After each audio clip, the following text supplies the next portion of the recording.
பேச போகிறோம். சொத்துன்றது நம்ம எல்லாருக்குமே வந்துட்டு என்ன பார்ப்போம்னா வீடு, அப்புறம் பணம் சேர்த்து வைக்கிறது அப்படின்ற மாதிரி உங்கள் பிஸ்னஸ்க்கு இது எப்படி ரொம்ப முக்கியமான ஒரு சொத்துன்றதான் நீங்கள் பார்க்க போகிறோம்.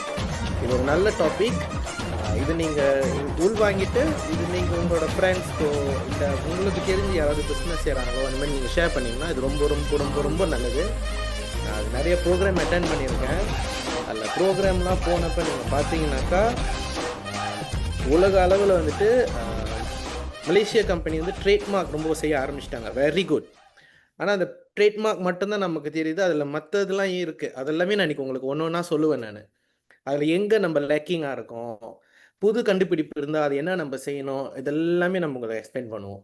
ஸோ இது வந்து உங்களுக்கு ரொம்ப யூஸ்ஃபுல்லாக இருக்கும். ஒரு பிஸ்னஸ்னால் அது என்னென்ன நமக்கு தேவை, அப்புறம் என்ன எப்படிலாம் நம்ம ரிஜிஸ்டர் பண்ணலான்றது எல்லாமே நம்ம இன்றைக்கி பேசுவோம். அதிலே நேரத்தில் உங்களுக்கு ஏதேனும் கேள்விகள் இருந்தாக்கா நீங்கள் தாராளமாக கேள்வி எழுப்பலாம். என்னால் முடிஞ்ச அளவுக்கு நான் உங்களுக்கு பதில் சொல்லிடுவேன் நான். ஸோ இது ஏன்னா நம்ம ரொம்ப ஃப்ரீயாக கொண்டு போவோம் இன்றைக்கி நம்மளோட செஷனு. உங்களுக்கு என்னென்ன கேள்விகள் இருந்தால் கூட என்னால் முடிஞ்ச அளவுக்கு நான் உங்களுக்கு ஆன்சர் பண்ணிடுவேன். அப்படியே எனக்கு தெரியலனாக்கா நான் உங்களுக்கு ஆன்சர் தேடி கண்டுபிடிச்சி நான் உங்களுக்கு சொல்லிடுறேன். சரிங்களா? இது வரைக்கும் நான் சொல்கிறது எல்லாமே உங்களுக்கு ஓகே தானே? Okay. Okay, alright. Thank you so much for replying. ஏன்னா வந்துட்டு சமயத்தில் ஒண்டியாக பேசுகிற மாதிரி இருக்கா, பயம் எடுத்துக்குது. கவலைப்படாதீங்க சீஃப், நான் இருக்கேன். Thank you chief. ஓகே, இவங்க எல்லாமே okay. It's being recorded.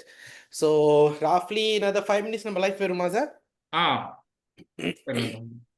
Just அது முன்னாடி கொஞ்சம் இன்ட்ரோடக்ஷன் போயிட்டு இருப்போம். ஸோ ஒன்ஸ் தே ரெடின்னா நம்ம லைவ் போயிடலாம். I think இப்போ என்னன்னா we go radio silence. Okay, so once I give you the cue, thumbs up, then you can start. Okay, எல்லாம் மியூட் பண்ணிக்கிங்க.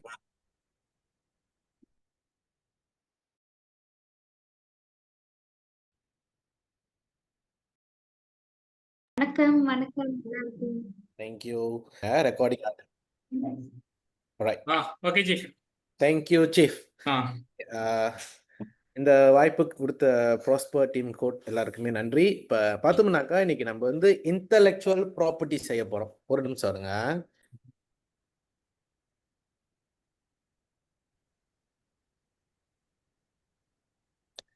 ஓகே, சாரி, இங்கே ஒரு சவுண்ட் வந்துச்சு, அதனால தான். ஓகே, இன்டலெக்சுவல் ப்ராப்பர்ட்டி பற்றி நம்ம பேச போகிறோம். இன்டலெக்சுவல்ன்றது வந்துட்டு அறிவு சார்ந்த சம்மந்தப்பட்டோம்ல. இப்போ ப்ராப்பர்ட்டினா சொத்து.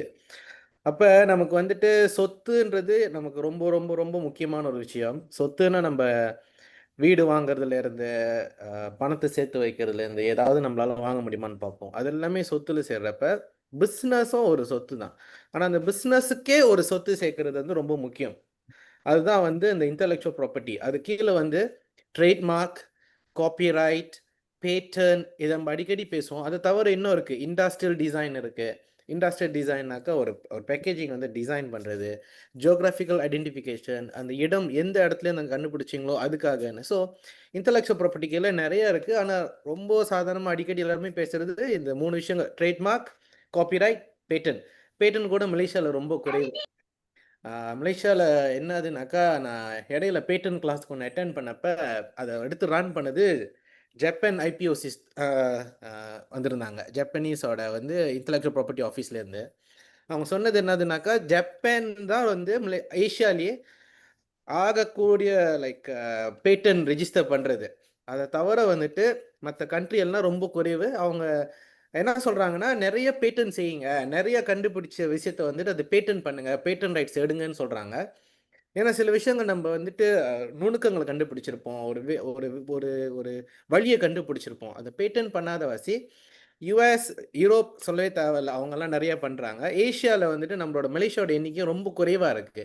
அப்போ அந்த பேட்டன் செஞ்சால் தான் பாருங்களேன், ஒரு 20 வருஷத்துக்கு வந்துட்டு அதுக்கு நம்ம தான் ஓனராக இருப்போம், நம்மக்கிட்டேருந்து அவங்க எடுத்து பாய்ப்பாங்க. ஸோ எப்படி இதெல்லாம் வந்துட்டு நமக்கு சாத்தியமாக எடுத்துக்கிறது, எப்படி நம்மளோட பிஸ்னஸ்க்கு வந்து பலம் கொடுக்குறதுன்றதை இன்றைக்கி நம்ம டீட்டெயிலாக பார்ப்போம். இது ரொம்ப கேஷுவலாக தான் இருக்கும். நீங்கள் உங்களுக்கு என்ன கேள்வி இருக்குனாலும் வந்துட்டு என்கிட்ட கேளுங்க, எனக்கு தெரிஞ்ச அளவுக்கு நான் உங்களுக்கு எக்ஸ்பிளைன் பண்ணிடுவேன். அதன் பிறகு வந்துட்டு we can have follow up. இந்த விஷயமா வந்துட்டு நம்ம ஃபியூச்சரில் கூட நிறைய பேசலாம். சரிங்களா? So I'm going to start the session now. கொஞ்சம் இருங்க, சேட் இருக்கு. Alright, okay. இன்னைக்கு வந்து understanding my IPO intellectual property. My ஐபிஓன்றது வந்துட்டு மலேசியன் இன்டலெக்சுவல் ப்ராப்பர்ட்டி ஆஃபீஸ். அவங்க தான் மலேசியாவுக்கு பார்த்துக்கிறாங்க. இன்டலெக்சுவல் ப்ராப்பர்ட்டி வந்துட்டு ஒவ்வொரு நாட்டுக்குமே வந்துட்டு நீங்கள் தனித்தனி ஏஜென்சி அவங்க கவர்மெண்ட் கீழே வரும். மலேசியாவுக்கு வந்துட்டு அண்டர் மை ஐபிஓ கீழே தான் இருக்குது. இவங்க தான் வந்துட்டு நம்மளோட இன்டெலெக்சுவல் ப்ராப்பர்ட்டி, நம்மளோட ட்ரேட்மார்க்கும் காப்பிரைட்டை வந்து அவங்க தான் பார்த்துக்குவாங்க. அவங்கக்கிட்ட தான் நம்ம ரெஜிஸ்டர் பண்ணணும். அதன் பிறகு வந்துட்டு அவங்க கீழே தான் வரும். இது வந்துட்டு கமிஷன் படகாங்க, அது கீழே தான் எல்லாமே இருக்குது. ஸோ இது வந்துட்டு நம்மளோட ப்ரொடெக்ஷனுக்கு நம்ம இவங்ககிட்ட தான் நாடணும். இவங்க நிறைய விஷயம் நமக்கு செய்கிறாங்க. இது வந்துட்டு எந்த அளவுக்கு நமக்கு பயனாக இருக்க போகுது, எப்படி எப்படிலாம் நம்ம செய்யலான்றதை நம்ம இன்னைக்கு டீட்டெயிலாக பார்த்துடலாம். ஓகே, ஃபர்ஸ்ட் இவ்வளோ நேரம் பேசுகிறேன். நான் யார்? என் பெயர் மதன். நான் வந்துட்டு ஃபினிஷ்ட் மை எம்பிஏ அந்த மார்க்கெட்டிங்காக. ஸோ மார்க்கெட்டிங் நிறைய விஷயம் செய்வோம். நம்ம marketing consultant and I have a media agency for mass media, digital media, and also we do influencer marketing. We also have like firm to do website development, e-commerce platform அதெல்லாம் manage பண்ணுறது. And I'm a HRDC accredited trainer. That means train பண்ண முடியும். So அதனால and I was an industrial advisor for one university in Penang. FMCG கம்பெனிக்கு marketing மேனேஜராக இருந்த ஒரு அனுபவம் இருக்குது. ஸோ மார்க்கெட்டிங் நிறைய பெருசு பாருங்களேன். ஸோ இப்போ ஒரு ஒரு கம்பெனிக்கு ஒரு ஒரு மாதிரி இருக்கும். ஸோ அதுக்கு என்னென்ன மாதிரி செய்யணும், எப்படி செய்யணும்னு கொண்டு போகிறது, அந்த அனுபவம் இருக்குது. 9 வருடம் அனுபவம் வந்து இன்டெலெக்சுவல் ப்ராப்பர்ட்டியில் இருக்குது, ட்ரேட்மார்க் அண்ட் காப்பிரைட். ஸோ அதனால தான் நம்ம இன்றைக்கி அதை பற்றி ரொம்ப பேச போகிறோம். 14 years experience in training programs and then 16 years experience in advertisement and promotion. இது ஆக்சுவலி இன்னும் கூட சொல்லலாம். அது வந்து ஃபேமிலி பிஸ்னஸாகவே இருந்தது. அதன் பிறகு வந்துட்டு அதை கற்றுக்கிட்டு அது சொந்தமாக செய்ய ஆரம்பிச்சது. ஸோ நான் ட்ரேட்மார்க்னா என்ன, ட்ரேட்மார்க் வந்துட்டு ஏன் முக்கியம் அப்படின்றதெல்லாம் நீங்கள் பார்க்க போகிறோம். இன்றைக்கி வந்துட்டு இப்போ நிறைய இன்றைக்கி எனக்கு ஒரு நல்ல விஷயம் என்னென்னா, நிறைய பேர் இன்றைக்கி பேச ஆரம்பிச்சிருக்கீங்க. I feel so good. So இப்போ நீங்கள் யாருனாலும் அதில் நீங்கள் எக்ஸ்பிளைன் பண்ணலாம். இங்கே இதை டீட்டெயிலாக போகிறதுக்கு முன்னே ரைட் ஹேண்ட் சைடில் நீங்கள் பார்த்தீங்கன்னா சில லோகோஸ் வச்சுருக்கேன். இதில் வந்துட்டு என்னென்ன லோகோன்னு எனக்கு யாராவது சொல்ல முடியுங்களா? மைக் ஆன் பண்ணிட்டு பேசலாம். இது முதல் லோகோ, இது என்னது? இது மெக்டி. மெக்டி ரைட் காப். அடுத்தது இது தெரியுமா அவங்க யாருக்காவது? ரொம்ப சின்னதா இருக்கு. சின்னதாக இருக்குங்களா? இப்போ தெரியுதா? நான் ஜூம் பண்ணிட்டேன், தெரியுதுங்களா? ஓகே. இந்த லோகோ தெரியுதா?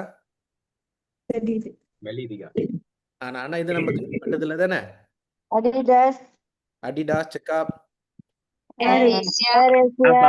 Starbucks, இருக்கு, ஸ்டார்பாக்ஸ் இருக்கு. ஓ ஓகே, வேற? Asia, மேபேங், டர்பைங். இதுல பாத்தீங்கன்னா சில லோகோ மட்டும்தான் வந்துட்டு உண்மையானது, சில வந்துட்டு ஆட்டோவா ஜெனரேட் பண்ணுது. அதுல பாத்தீங்கன்னா ஸ்டார்பாக்ஸோட ஸ்பெல்லிங் பாத்தீங்களா எப்படி இருக்குன்னு? ஸ்டார்புக் தெரியுதுங்களா? ஸ்பெல்லிங் இருக்கு, வேற மாதிரி இருக்கு சார். ஆமா. மேபேங்கோட பாத்தீங்கன்னாக்கா மேபேங்கோட கலர் அது ஃபாலோ பண்ணல, அந்த எழுத்து மட்டும் தான் ஃபாலோ பண்ணியிருக்கு. அதுக்கு மேல அதே மாதிரி எழுத்துல பீட்டர் பேங்க் இருக்கு. ஸோ இதுவும் ஃபேக் ஆனது. ஏஷியாவோட லோகோ வந்துட்டு கலர் அதே மாதிரி இருந்தாலும் எழுத்து வந்து ஏஷியாவோட வந்துட்டு அந்த அளவுக்கு டீட்டெயிலாக ஃபாலோ பண்ண கிடையாது. இது மே அண்ட் டைகர்ன்றது ஒரு லோகோ கிடையாது, மெலேரியாஸ் இது வந்து கிடையாது. ஸோ இது பார்த்தீங்கன்னா ட்ரேட்மார்க் பண்ண லோகோ, ஃபேமஸான லோகோலாம் நம்ம மைண்டில் இருக்கும், நம்ம பார்த்ததோடய சொல்ல முடியும். ஒரு லோகோ நம்ம பார்ப்போம், எங்கே போனாலும் டிக் பண்ணியிருக்கோம். அந்த லோகோ எல்லாருமே நான் நார்மலாக கிளாஸுக்கு என்ன எல்லாருக்குமே தெரியும். ஒரு டிக் மாதிரி இருக்கும், அது என்ன லோகோ? ஒரு பாஸ் சைன் மாதிரி இருக்குமே, நைக்கி. ஸோ பாருங்க, அந்த லோகோ பார்த்தோன்னே அதை நான் சொன்னதோடய உங்களுக்கு தெரியுது. நான் இங்கே இந்த படத்தை கூட அங்கே வச்சு இல்லை. ஸோ அதுதான் அந்த பிராண்ட். அந்த பிராண்டை வந்து நம்மக்கிட்ட சேர்க்கறதுக்கு வந்துட்டு அவங்க வந்துட்டு பிராண்ட் டெவலப்மெண்ட்னு சொல்லி நிறைய விஷயம் செய்வாங்க. அவ்வளோ கஷ்டப்பட்டு செஞ்சு எல்லாம் முடிச்சுட்டு நம்ம ட்ரேட்மார்க் பண்ணலைன்னா அது இன்னொருத்தவங்க பார்க்குறப்ப நம்மளால் ஒன்றும் பண்ண முடியாது. அதனால தான் இந்த மாதிரி கம்பெனிகள் எல்லாமே அவங்க ட்ரேட்மார்க் பண்ணிடுவாங்க. ஸோ இந்த ஸ்டார்பாக்ஸ் வந்துட்டு அந்த லோகோ அவங்க வச்சுட்டாங்கனாக்கா, அந்த ஸ்டார்பாக்ஸ் மட்டும்தான் அவங்களோட. இந்த ஸ்டார்புக்காஸ் இதெல்லாமே இது அவங்களோட கிடையாது. அவங்க அதை பற்றி பொருட்படுத்தவும் மாட்டாங்க. ஆனால் அதே சிமிலாரிட்டியில் யாராவது வந்து பெருசாக வந்தாங்கன்னா கண்டிப்பாக அவங்க மேலே அவங்க கேஸ் போடுவாங்க. இது என்னோட லோகோ மாதிரியே இருக்குது, என்னோட மாதிரி நீ செஞ்சுருக்கேன்னு. ஏன்னாக்கா நான் ட்ரேட்மார்க் பண்ணியிருக்கேன்றது. ஸோ இது நம்ம இன்றைக்கி டீட்டெயிலாக 1 by 1 நம்ம பார்ப்போம், சரிங்களா? தென் ஃபர்ஸ்ட் ட்ரேட்மார்க்ன்றது வந்துட்டு ரொம்ப யூனிக்கா இருக்கணும், ஒரு டிஸ்டிங்டிவ்னா இருக்கணும். நான் வந்து தனிமையா, அதாவது தனித்துவமா இருக்கணும். தனிமையில தனித்துவம், அதாவது மீன்ஸ் ஒரு லோகோனா அந்த லோகோ அவங்களுக்கு மட்டும்தான், அது இன்னொருத்தவங்க ஷேர் பண்ண முடியாது. அப்ப அதுக்கு தகுந்த மாதிரி நம்ம செய்யணும். அதே நேரத்துல வந்துட்டு லோகோ வந்துட்டு ஈஸி டு அண்டர்ஸ்டாண்டாக இருக்கிறது நல்லது. அதே நேரத்துல வந்துட்டு அந்த லோகோ வந்து உங்களை ரெப்ரசென்ட் பண்றது நல்லது. ஒரு லோகோ ரெப்ரசென்ட் பண்ணுதுனாக்கா, இப்போ எம் லோ போட்டோம்னாக்கா அந்த மெக்டி, அந்த எம் கோல்டன் ஆர்ச்சஸ்ன்னு சொல்லுவாங்க. அந்த லோகோ போட்டதோட மெக்டினாலே எல்லாருக்குமே தெரியும், ஓகே அது மெக்டானல்ட்ஸ்னு. அதே வந்து கேஎஃப்சிக்கு வந்துட்டு அவங்க என்ன பண்ணிப்பாங்கனாக்கா, அந்த கேஎஃப்சியோட பாஸ் அந்த அவரோட படத்தை அங்கே வச்சிருப்பாங்க. ஸோ இந்த மாதிரி நம்ம பார்க்குறப்பே அதுக்கு தெரியும். அடிடாஸ்க்கு நீங்கள் என்னதான் நடந்தாலும் அந்த 3 லைன்ஸ் இருக்கிற மாதிரி பார்ப்பாங்க. அந்த பூக்கு கூட நீங்கள் பாருங்கள், அந்த 3 லைன் இருக்கும். அதே அந்த பூ மாதிரி இல்லைன்னா இந்த நார்மல் அடிடாஸ் கூட இந்த 3 லைன் இருக்கும். நைக்கிக்கு வந்து அந்த திக். ஸோ அது வந்துட்டு நம்ம மைண்டில் அது ஃபிக்ஸ் ஆகிற வரைக்கும் அவங்க டெவலப் பண்ணிவிட்டு அதை ட்ரேட்மார்க் பண்ணலைன்னா செஞ்ச உழைப்பு எல்லாமே வேஸ்ட் ஆயிரும். ஸோ ட்ரேட்மார்க் வேறு எப்படி எப்படியெல்லாம் நம்ம செய்யலாம்னாக்கா, எழுத்து வடிவத்தில் கூட ட்ரேட்மார்க் பண்ணலாம். அதாவது நான் ஒரு பிராண்ட் யோசிச்சிட்டேன், என் மைண்டில் இருக்குது, ஆனால் என்னால் லோகோ செய்ய முடியல.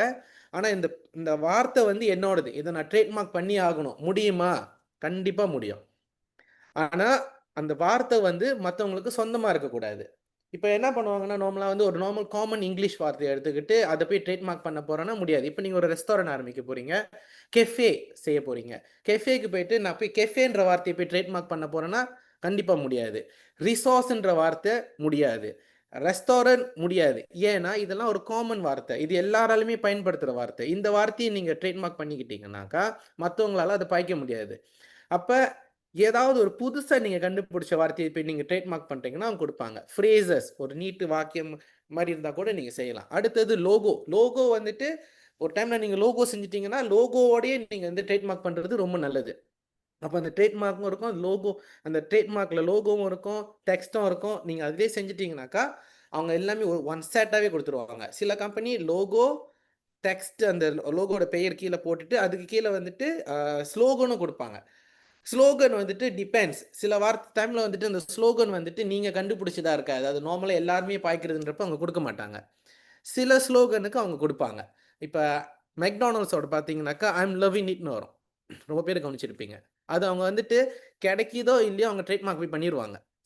அந்த ஐம் லவ்விங் இட்னாலே எல்லாரும் மைனுக்கு வந்து மெக்டானல்ட்ஸ் வரும். ஸோ அப்போ இந்த மாதிரி அவங்க என்ன புதுசாக கண்டுபிடிக்கிறாங்களோ அவங்க போய் ட்ரேட்மார்க் பண்ணிடுவாங்க, ஏன்னாக்கா அது என்னோட சொத்து அப்படின்னு. அதே மாதிரி உங்கள் எல்லாருக்குமே வந்துட்டு இது பார்த்துருப்பீங்க, என்னது, காஃபி பீன். ஐஸ் பிளெண்டட்ன்ற வார்த்தையை காஃபி பீன் ட்ரேட்மார்க் பண்ணியிருக்காங்க. ஸோ அந்த பிளெண்டட்ன்ற ஐஸ் பிளெண்டட்ன்ற வார்த்தை. ஸோ ஸ்டார்பாக்ஸ் போனீங்கன்னாக்கா நீங்கள் வந்துட்டு அவங்க வந்து ஃப்ராப்னு தான் சொல்லுவாங்க, ஃப்ராப்புச்சினோ ஃப்ராப்னு தான் சொல்லுவாங்க. அவங்க ஐஸ் பிளெண்டட்ன்ற வார்த்தையை பாய்க்க மாட்டாங்க. ஸோ அப்போ அந்த ஐஸ் பிளெண்டட்ன்ற வார்த்தை வந்துட்டு அவங்க அப்பயே அவங்க ட்ரேட்மார்க் பண்ணியிருக்காங்க. So that mean they started first. ஆனால் நம்ம எங்கே போனாலும் வெளியெல்லாம் பாய்க்கணும், அவங்க அதை பற்றி பொருட்படுத்தலை. ஆனால் தே ட்ரேட்மார்க் தட் வேர்ட். ஸோ இந்த மாதிரி நிறைய விஷயங்கள் வந்துட்டு நமக்கு கொமர்ஷியலுக்கு போகிறதுக்கு முன்னே நம்ம செக் பண்ணிக்கணும். ஒரு ஒரு ஒரு வார்த்தையை நம்ம பயன்படுத்தினா கூட இது யாருக்காவது சொந்தமாக இருக்குதா இல்லையான்னு. ஏன்னா நீங்கள் கஷ்டப்பட்டு ஒன்று கொண்டு போயிட்டு இருப்பீங்க, புதுசாக போவோம், கடைசியில் பார்த்தா ஓனர் கம்பெனி வந்து சொல்லுவான் இது என்னோட பிராண்டு. அப்போ நீங்கள் என்னை கேட்காம நீங்கள் பாய்ச்சிக்கிட்டு இருக்கீங்க, அதை நிப்பாட்டுங்கன்றாங்க. அது எவ்வளோ பெரிய ஐடியா இருக்கும் நமக்கு. இன்னொன்று, நம்ம ஒரு ஆரம்பிக்க போகிறோம்னா அதை ட்ரேட்மார்க் பண்ணுறது ரொம்ப முக்கியம். தென் அடுத்தது சவுண்ட், ஸ்மெல், கலர். முன்ன வந்து இதெல்லாம் கிடையாது, இது ரீசனாக தான் ஆரம்பித்தாங்க. ஸோ ஒரு சவுண்டை கூட நீங்கள் ட்ரேட்மார்க் பண்ணலாம். ஸ்மெல், இந்த பெர்ஃப்யூம் கம்பெனிலாம் இருக்காங்களே, அந்த ஸ்மெல் அதை கூட ட்ரேட்மார்க் பண்ணலாம். கலர், இப்போ மெக்டானல்ட்ஸ் வந்துட்டு ஸ்டாண்டர்டாக நீங்கள் பார்த்தீங்கன்னா எல்லோ, பிளாக் அண்ட் ரெட், இந்த 3 கலர் தான் அவங்க பாய்ப்பாங்க. ஸோ மற்ற கலர்லாம் நம்ம எங்கேயுமே பார்த்துருக்க மாட்டோம். பச்சை கலரோ பர்பிள் கலரோ அவங்க பயன்படுத்த மாட்டாங்க. ஸோ அந்த மாதிரி அந்த எம்மு போட்டு அந்த கலர் இருக்குன்னு அது மெக்டானலுக்கு மட்டும்தான் சொந்தம். ஸோ அவங்க அந்த கலர் கூட அவங்க ட்ரேட்மார்க் பண்ணியிருப்பாங்க. ப்ராடக்ட் பேக்கேஜிங் வந்துட்டு உங்களோட வித்தியாசமாக இருக்கா, அதை நான் ட்ரேட்மார்க் பண்ண போகிறேன்னா கூட அதை கூட நீங்கள் செய்யலாம். இப்போ பேக்கேஜிங் வந்துட்டு சுத்த வடிவில் எப்படி இருக்குன்றதுன்னு. பேக்கேஜிங்க்கு இன்னொன்று இருக்குது, அதுக்கு பேர் வந்து இண்டஸ்ட்ரியல் டிசைன்னு சொல்லுவாங்க. அதுலேயும் செய்யலாம். பட் ட்ரேட்மார்க்கில் செய்கிறப்ப அது என்ன நடக்கும்னாக்கா, இது வந்து எக்ஸ்ட்ரா ப்ரொடெக்ஷனுக்காக உங்களுக்கு, சரிங்களா? ஸோ இங்கே வந்துட்டு பெட்ரோனாஸோட லோகோ அதெல்லாம் வந்துட்டு எல்லாருக்குமே தெரியும் பார்த்ததோடையே. அதை பற்றியெல்லாம் இப்போ நம்ம டீட்டெயிலாக பார்க்க போகிறோம். ரைட், வாட் இஸ் ட்ரேட்மார்க்ன்றது முடிஞ்சு, we are going to go in detail now. Importance of trademark registration, legal exclusivity. இதுதான் சொன்னது. உங்களுக்காக நீங்க ட்ரேட்மார்க் பண்ண உங்க கம்பெனிக்காக நீங்க செஞ்சது, அது உங்களோட சொத்து. அது உங்களோட சொத்த வந்து உங்ககிட்டேருந்து எடுக்கிறது முடியாது. எடுக்கிறதுக்குன்னா அதுக்கு லீகல் ரைட் நெறைய இருக்கு. அப்பதான் நடக்கும். அந்த மார்க்கெட்டோட புரொடெக்ஷன் வந்துட்டு உங்ககிட்ட இருக்கும். பிராண்டுக்கு வேல்யூன்னு ஒண்ணு குடுக்கும். என்னோட பிராண்டுக்கு ஒரு சொத்து மதிப்பு குடுக்கும். அந்த மதிப்பு வச்சு தான் வந்துட்டு இப்ப நீங்க ஃபியூச்சர்ல உங்க கம்பெனி நீங்க விக்க போறீங்க, இல்ல யார்ட்டயாவது குடுக்க போறீங்க அப்படின்னாக்கா, அந்த பிராண்டுக்காகவே அந்த பிராண்ட்காகவே ஒருத்தவங்க வந்து வாங்க பார்ப்பாங்க. ஒருத்தவங்க வந்து இந்த அக்வயர் பண்றதுக்கு முன்ன, பிராண்ட் வேல்யூ இவ்வளவு இருக்குதான்னு. சரி, பிராண்ட் வேல்யூ அப்படின்னா என்னன்றது இப்ப நம்ம பார்க்கலாம். World's most valuable brands up to date. இது வந்து இன்னைக்குள்ள நான் எடுத்தது 2025 as per Forbes அதுலேருந்து எடுத்தது. பிராண்ட் வேல்யூ பார்த்தீங்கன்னா ஆப்பிள் தான் இந்த வருஷமும் நம்பர் 1ல இருக்காங்க. அவங்களோட பிராண்ட் வேல்யூ 241 பில்லியன் USD. அதுக்கப்புறம் தான் கூகுள், மைக்ரோசாஃப்ட், அமேசான், ஃபேஸ்புக் எல்லாம் வருது. மெக்டானல்ட்ஸ் 10வது இடத்துல இருக்காங்க. உலகத்தில் 46.1 பில்லியன் அவங்களோட பிராண்ட் வேல்யூ. ரெஸ்டாரண்ட்னா மெக்டானல்ட்ஸ் மட்டும்தான் இருக்காங்க. Coca cola for beverage. சாம்சங்லேருந்து மற்ற எல்லா பிராண்டுமே வந்துட்டு டெக்னாலஜி கம்பெனி. இதில் தனியாக இன்னும் 2 இருக்குதுனாக்கா டிஸ்னியும் லூயி விட்டனும். பிராண்டுக்குனாக்கா லூயி விட்டன் எல்லாருக்குமே தெரியும். குச்சி, லூயி விட்டன்லாம் போட்டி போகிற இடத்துல லூயி விட்டன் தான் எப்போதுமே அவங்க ரொம்ப நாளாகவே அந்த பொசிஷன் தக்க வச்சுருக்காங்க. அதை தவிர Walt Disney, yes they have டிஸ்னிக்கு மூவி ப்ரொடக்ஷனை தவிர அவங்க நிறைய டிஸ்னி பார்க் என்னென்னமோ செய்கிறாங்க. ஸோ அவங்க லெஜர் எப்படியாவது அவங்க பிராண்ட் வேல்யூ ஏற்றணும்னு, ஸோ அதுக்குன்னு ஒரு பெயர் எடுத்ததுனால அவங்களுக்கு தனி ரெக்கக்னிஷன் இருக்குது. இதை தவிர வந்து எல்லாத்துக்குமே வந்து கிங்காக இருக்கிறது எப்போதுமே இந்த ஆப்பிள் தான். அதனால் அவங்க வந்து அட்வர்டைஸ்மெண்ட்டுக்கு அவங்களுக்கு பட்ஜெட்டே ஒதுக்க மாட்டாங்க. ஆனால் அவங்களோட பிராண்ட் வேல்யூ பாருங்கள், 241 பில்லியன் கொண்டு போகிறாங்கனாக்கா, இந்த இடத்துல ஷேர் ஒருத்தவங்க விற்கிறாங்கனாக்கா இமீடியட்டாக எல்லாரும் போய் வாங்க பார்ப்பாங்க. வேல்யூ இவ்வளோ இருக்குது. ஸோ இந்த வேல்யூலாம் ரொம்ப ரொம்ப முக்கியம். அடுத்தது இது வந்து உலகத்தோட பார்த்தோம். இப்போ மலேசியாவோட பார்ப்போம் நம்ம. இதில் பார்த்தீங்கன்னா பெட்ரோனாஸ் அவங்களோட பாருங்க 2023 அது 2024 இருக்கு 14 மில்லியன் USD. கந்திங் ஹைலண்ட்ஸோட அந்த கந்திங் டீம் இருக்காங்களா, அவங்களோட பாருங்க 3,539. தென் மே பேங்கோட இருக்கு, சைம் டர்பியோட இருக்கு, CIMB குரூப். ஸோ முக்கால்வாசி பேங்க் எல்லாமே வந்துட்டாங்க. மே பேங்க், CIMB வந்துட்டாங்க, பப்ளிக் பேங்க் வந்துட்டாங்க. அடுத்தது பார்த்தீங்கன்னாக்கா டெலிகம்யூனிகேஷன் மெக்சிஸ், செல்காம் டிஜி, YTLும் இருக்காங்க அதில். அதுக்கு மேலே நம்பர் 1ல இருக்கிறது வந்துட்டு பெட்ரோனாஸ் தான். ஸோ தென்னாகா நேஷனல் நம்ம சொல்ல தேவையில்ல, அது வந்துட்டு அவங்க மோனோபுலி அவங்க மட்டும்தான் இருக்காங்க. பட் பெட்ரோனாஸ்க்குலாம் காம்படிட்டர் நிறைய பிராண்ட் இருக்குது. பட் ஸ்டில் பெட்ரோனாஸ் தான் மலேசியாவுக்கு பொறுத்த வரைக்கும் அவங்க தான் இருக்காங்க. இதெல்லாமே தான் அவங்களோட பிராண்ட் வேல்யூ ஏற்றுறப்ப தான் வந்துட்டு ஒருத்தவங்க வந்துட்டு இன்ட்ரெஸ்ட் காட்டுவாங்க உங்களோட பிராண்ட் வாங்குறதுக்கோ, இல்லை உங்ககிட்ட ஷேர் பார்ட்னராக சேர்றதுக்கோ. இதெல்லாம் இது ரொம்ப ரொம்ப முக்கியம். ஸோ இது நான் எப்படி செய்யலாம், என்னோட கம்பெனி பிராண்டை வந்துட்டு இந்த மாதிரி நான் கொண்டு வரணும்னு நான் என்னென்ன பண்ணலாம், என்னென்ன வழிகள் இருக்குது, ஏன் ட்ரேட்மார்க் செய்யணுன்றதை நம்ம டீட்டெயிலாக பார்ப்போம். ஓகேவா? இப்போ இந்த மாதிரி நம்பர் காமிக்கிறப்ப நமக்கு ஒரு ஆசை கொடுக்கும்ல. ஸோ அதனால தான் நம்ம இதுலேருந்து ஆரம்பிப்போம், பாசிட்டிவாக ஆரம்பிப்போம். Risk of not registering a trademark, இது ரொம்ப ரொம்ப முக்கியம். ஒரு பிராண்டை கஷ்டப்பட்டு கொண்டாடுவீங்க, கடைசியில் பார்த்தா இன்னொருத்தவங்க எடுத்து அந்த பிராண்ட் பாய்ப்பாங்க. நான் இடையில ஒரு ஃபியூ மந்த்ஸ் பிஃபோர் வந்துட்டு டிக்டாக்ல கூட ஒரு வீடியோ பார்த்தேன். அவங்க ஒரு காஸ்மெட்டிக்ஸ் ப்ராடக்ட் செஞ்சுக்கிட்டு இருந்தாங்க. அவங்க நல்லா தான் செஞ்சுக்கிட்டு இருக்காங்க. இன்னொருத்தவங்க அவங்க பிராண்டில் பேர்லேயே வச்சு செஞ்சு அது இஷ்யூ ஆகி இவங்களுக்கு அது பாதிப்பு ஏற்பட்டுச்சு. ஸோ இவங்க அதே அந்த ட்ரேட்மார்க் பண்ணியிருந்தாங்கனாக்கா அவங்க மேலே லீகல் ஆக்ஷன் எடுத்துருக்கலாம். ஸோ இதெல்லாம் ரொம்ப முக்கியம். ஸோ அந்த பிராண்ட் திருடு போகிறது, அதாவது நம்ம ஆரம்பிப்போம், இன்னொருத்தர் அதை எடுத்து பாய்ச்சிக்கிட்டு இருப்பான். அது நல்லா போகிற வரைக்கும் கூட அது பிரச்சனை இல்லை. கெட்டதாகிறப்ப எல்லாருமே நம்மளை தான் தாக்குவாங்க. ஸோ நல்லா போகுதோ இல்லையோ, ஒரு பிராண்ட் செய்கிறீங்கன்னா அதுக்கு நீங்கள் ட்ரேட்மார்க் பண்ணிடுங்க. அது உங்களோட ரைட்ஸ், உங்களோட சொத்து. அது அந்த சொத்து வந்து விட்டு கொடுக்கக்கூடாது. ரெண்டாவது, அன்ரெஜிஸ்டர்ட் ட்ரேட்மார்க் தான் வந்துட்டு நிறைய வந்துட்டு பிரச்சனைகள் வரும். இது நான் தான் முதல்ல செஞ்சேன் அவங்க வந்து சொல்லுவாங்க.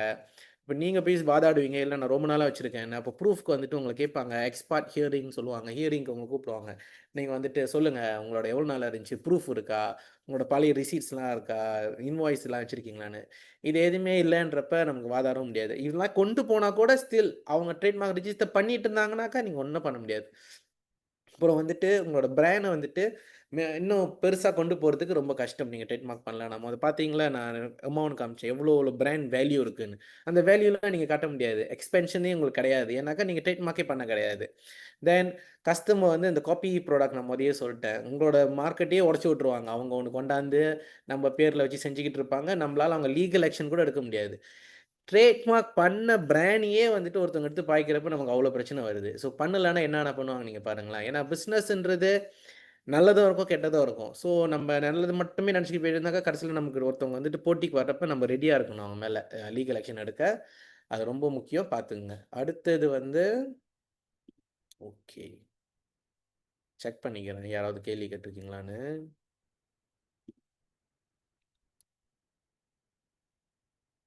No questions. Okay, business protection இதில் என்ன முக்கியம்? பிராண்ட் வேல்யூ ஏறும், அதை மோதியே பார்த்தாச்சு. அது மட்டும் இல்லாமல் அது வேல்யூவேஷன். ஸோ ஒரு இன்வெஸ்டர் புதுசாக உள்ளே கூப்பிட்றீங்க, அவங்களாம் பார்த்தாங்கனாக்கா அந்த வேல்யூ இருக்கான்னு பார்த்துட்டு, ஓகே எனக்கு இன்ட்ரெஸ்டாக இருக்குது, இந்த பிராண்டுக்கு நல்ல பேர் இருக்குது, நான் ஒரு ஷேர் பார்ட்னராக வரேன், நான் வந்து காசை பம்ப் பண்ணுறேன், இன்வெஸ்டராக வரேன், நான் அந்த பிராண்டை வாங்கிக்கிறேன். ஸோ இந்த மாதிரிலாமே நடக்கும். இது வந்துட்டு அது மட்டும் இல்லாமல் நீங்கள் வந்துட்டு லைசன்ஸ் கொடுக்கலாம். இப்போ வந்துட்டு உங்கள் கூட சேர்ந்து ஒருத்தர் செய்கிறாரு, இப்போ ஒரு ப்ரோக்ராமோ ஒரு ப்ராஜெக்டோ செய்கிறாருனாக்கா அவங்களுக்கு வந்துட்டு வச்சுக்கோங்களேன், இப்போ நீங்கள் நல்ல பிராண்ட் நீங்கள் மலேசியாவில் நல்லா கொண்டு வந்துட்டீங்க. இந்த ப்ரோடாக்ட் வந்துட்டு ஒரு டைமில் வந்துட்டு வெளியூரில் ஓகே இந்தோனேஷியாவில் வந்துட்டு இன்னொரு கம்பெனி சொல்கிறாங்க, நாங்களும் இதை வந்து இங்கே டிஸ்ட்ரிபியூட் பண்ண போகிறோம், எங்களுக்கும் நீங்கள் செய்யுங்கனாக்கா நீங்கள் இந்த லைசன்ஸ் இல்லாட்டா ஒரு ஃப்ரான்ச்சைசிங் லைசன்ஸ் மாதிரி நீங்கள் அவங்களுக்கு கொடுக்கலாம். அப்போ தான் வந்து அவங்க அந்த பிஸ்னஸ் அங்கே செய்ய முடியும். சரிங்களா? ஸோ இதெல்லாமே நீங்கள் செய்கிறதுக்கு இது ரொம்ப ரொம்ப முக்கியமான விஷயம். அது மட்டும் இல்லாமல் வந்துட்டு உங்களோட எக்ஸ்பேண்ட் பண்ணுறதுக்கு வந்துட்டு உங்களுக்கு எந்த ஒரு தடங்களும் இருக்காது. ஆனால் ஒரு முக்கியமான விஷயம் சொல்கிறேன். ட்ரேட்மார்க் நீங்கள் செய்கிறது மலேசியாவில் செஞ்சீங்கன்னா அது மலேசியாவில் மட்டும்தான் ப்ரொடெக்ட் பண்ணோம், வெளியூரில் ப்ரொடெக்ட் பண்ணாது. வெளியூரில் ப்ரொடெக்ட் பண்ணோன்னா நீங்கள் உங்கள் ட்ரேட்மார்க் வந்துட்டு வெளியூர்லேயும் ரெஜிஸ்டர் பண்ணி ஆகணும். ஸோ அப்போ எந்தெந்த ஊருக்கு நீங்கள் போகிறீங்களோ அந்தந்த ஊரில் போய் நீங்கள் ரெஜிஸ்டர் பண்ணி வச்சுருங்க. ஸோ அதனால தான் நீங்கள் பார்த்தீங்கன்னா ஃபேஸ்புக்லேருந்து ஆப்பிள்லேருந்து டேஸ்டி ப்ரோடாக்ட் இவங்கெல்லாம் வந்துட்டு ஒரு ப்ரோடாக்ட் லான்ச் பண்ணுறதுக்கு முன்னாடி they will go and register trademark in all these countries. எல்லா கண்ட்ரிலையுமே வந்துட்டு என்னோட பிராண்ட் ட்ரேட்மார்க் பண்ணி வச்சுருவாங்க. அப்புறம் ரிலீஸ் பண்ணி விட்ருவாங்க. அது ஃபைலிங்லேருந்து ரிலீஸ் ஆகி அப்ரூவ் ஆகிறதுக்குள்ளே இவங்க ப்ரோடாக்ட் ரிலீஸ் பண்ணிடுவாங்க. நமக்கு தெரியும் அவங்க யூஎஸில் ஏற்கனவே செஞ்சுருவாங்க, மற்ற ஊரில் எல்லாமே செஞ்சுருவாங்க. அது ரொம்ப முக்கியம். ஏன்னா நீங்கள் இங்கே மலேசியாவில் ட்ரேட்மார்க் பண்ணிட்டீங்க, வெளியூரில் ட்ரேட்மார்க் பண்ணலை. இங்கே உங்களுக்கு ப்ரொடெக்ஷன் இருக்குது, வெளியூரில் உங்களுக்கு ப்ரொடெக்ஷன் கிடையாது. ஆனால் அவங்க அந்த வெளியூரில் வந்துட்டு அவங்க அந்த நம்ம பிராண்டை பாய்க்கிறவங்க போயிட்டு அவங்க போயிட்டு நம்மளோட பிராண்டை போயிட்டு அவங்களால ட்ரேட்மார்க் பண்ண முடியாது. அது ஒரு நல்ல விஷயம்.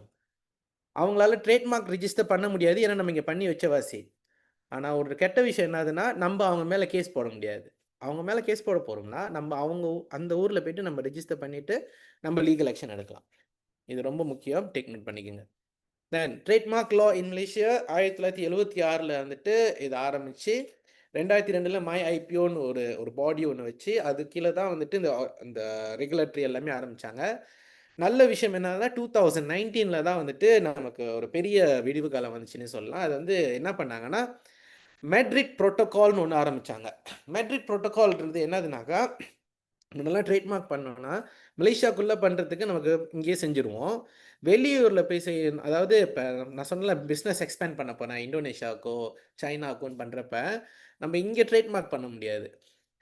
சிங்கப்பூருக்கு போகணும், இல்லாட்டி வியட்நாமுக்கு போயிட்டு அங்கேருந்து தான் நம்ம ட்ரேட்மார்க் ரெஜிஸ்டர் பண்ணணும். அப்போ நம்ம இங்கேருந்து போகிறது பதிலாக நம்ம அங்கே லாயர் ஹையர் பண்ணி அங்கே செய்வாங்க. ஸோ அதோட காஸ்ட் எல்லாமே கூட வரும் பாருங்களேன். ஆனால் அதுக்கப்புறம் 2019 என்ன பண்ணாங்கனாக்கா, நீங்கள் இங்கேருந்து எந்தெந்த ஊருக்கு நீங்கள் ரெஜிஸ்டர் பண்ண போகிறீங்களோ நீங்கள் இங்கேருந்தே செஞ்சிடலாம். நீங்கள் சிங்கப்பூருக்கோ வியட்நாமுக்கோ போக தேவையில்லை. ஆனால் இதுலேயும் ஒரு சிக்கல் ஒன்று இருக்குது. அது என்னதுன்னா, வெளியூரில் நீங்கள் ட்ரேட்மார்க் பண்ணுறதுக்கு முன்னே உங்கள் ஹோம் கண்ட்ரியில் உங்கள் ட்ரேட்மார்க் அப்ரூவ் ஆகி இருக்கணும். இது ரொம்ப ரொம்ப முக்கியம். இதை டேக் நோட் பண்ணிக்கோங்க. நார்மலாக பண்ணுற விஷயம் என்னதுன்னா, நான் ஒரு பிராண்ட் கண்டுபிடிச்சிட்டேன், நான் எடுத்ததோடய வந்துட்டு 4 கண்ட்ரியில் செய்ய போகிறேன், நான் ட்ரேட்மார்க் அப்ளை பண்ண போகிறேன் 4 கண்ட்ரிக்கும் ஸ்டேட் அப்படின்ட்டு மலேசியா, ஆஸ்திரேலியா, இந்தோனேஷியா, ஜப்பான் போட்டாங்க. இந்த பெஸ்ட் பார்ட் என்னன்னா, 5வது கண்ட்ரியும் வச்சுக்கோமே, யூஎஸும் போட்டாங்க. யூஎஸில் ட்ரேட்மார்க் அப்ரூவ் ஆகிடுச்சு, ஜப்பானில் ட்ரேட்மார்க் அப்ரூவ் ஆகிடுச்சு, மற்ற இந்தோனேஷியாவை அப்ரூவ், சைனாவை அப்ரூவ், எல்லாமே அப்ரூவ், மலேசியாவில் ரிஜெக்ட் ஆகிடுச்சு. என்ன நடக்கும்னா உங்களோட ட்ரேட்மார்க் ரிஜெக்ட் ஆயிரும். ஹோம் கண்ட்ரியில் உங்களுக்கு ரிஜெக்ட் ஆகணும் வாசி. ஸோ அது ரொம்ப ரொம்ப ஒரு பெரிய ரிஸ்க்கு, பார்த்து தான் செய்யணும். அப்போ என்னோட சஜஷன் என்னதுன்னா, get your trademark registered in your home country first, done. அதுக்கப்புறம் வெளியூரில் போய் செய்கிறதுக்கு இமீடியட்டாக எந்தெந்த கண்ட்ரி போக போகிறீங்களோ நீங்கள் செஞ்சுடுங்க. ஏன்னா நீங்கள் எடுத்துட்டீங்க, இதை எடுக்காமல் நீங்கள் எல்லாத்துக்குமே செய்கிறப்ப ரிஜெக்ட் ஆகுனுச்சுன்னா எல்லா கண்ட்ரிக்கும் நீங்கள் கட்டின காசு எல்லாமே பேர்ன் ஆயிரும். ட்ரேட்மார்க்ன்றது வந்துட்டு ரொம்ப முக்கியம். அதனால தான் எது செஞ்சாலுமே வந்து அளந்து பார்த்து செய்யணும். இப்போ ரீசனாக கூட வந்துட்டு எனக்கு ஒருத்தவங்க சொல்லியிருந்தாங்க, ட்ரேட்மார்க்லாம் செய்யணும், நம்ம செஞ்சு பார்த்துக்கிட்டு இருந்தோம். அது இன்ன வரைக்கும் அந்த இஷ்யூ இருந்துக்கிட்டே தான் இருக்குது. ஸோ ஐம் ட்ரைங் எப்படி சால்வ் பண்ணலாம், எப்படி பண்ணலான்றதுன்னு. ஏன்னா இது வந்துட்டு சொல்லுவாங்களே எடுத்தேன் கவுத்தேன்னு செய்ய முடியாது. அது ஒருத்தவங்களோட சொத்து. அது நம்ம ரொம்ப கேர்ஃபுல்லாக பார்த்துக்கணும். இருங்க, ஒரு சேட் வந்ததுக்கு 8 okay. How can we know that company got trademark or not? Okay, அதை நான் சொல்கிறேன் நான். அப்போ தேங்க்யூ சார், நான் செக் பண்ணி நான் உங்களுக்கு டீட்டெயிலாக நான் கொண்டாத்தில் காட்டுறேன் நான். அப்போ இது எப்படின்னாக்கா, இந்த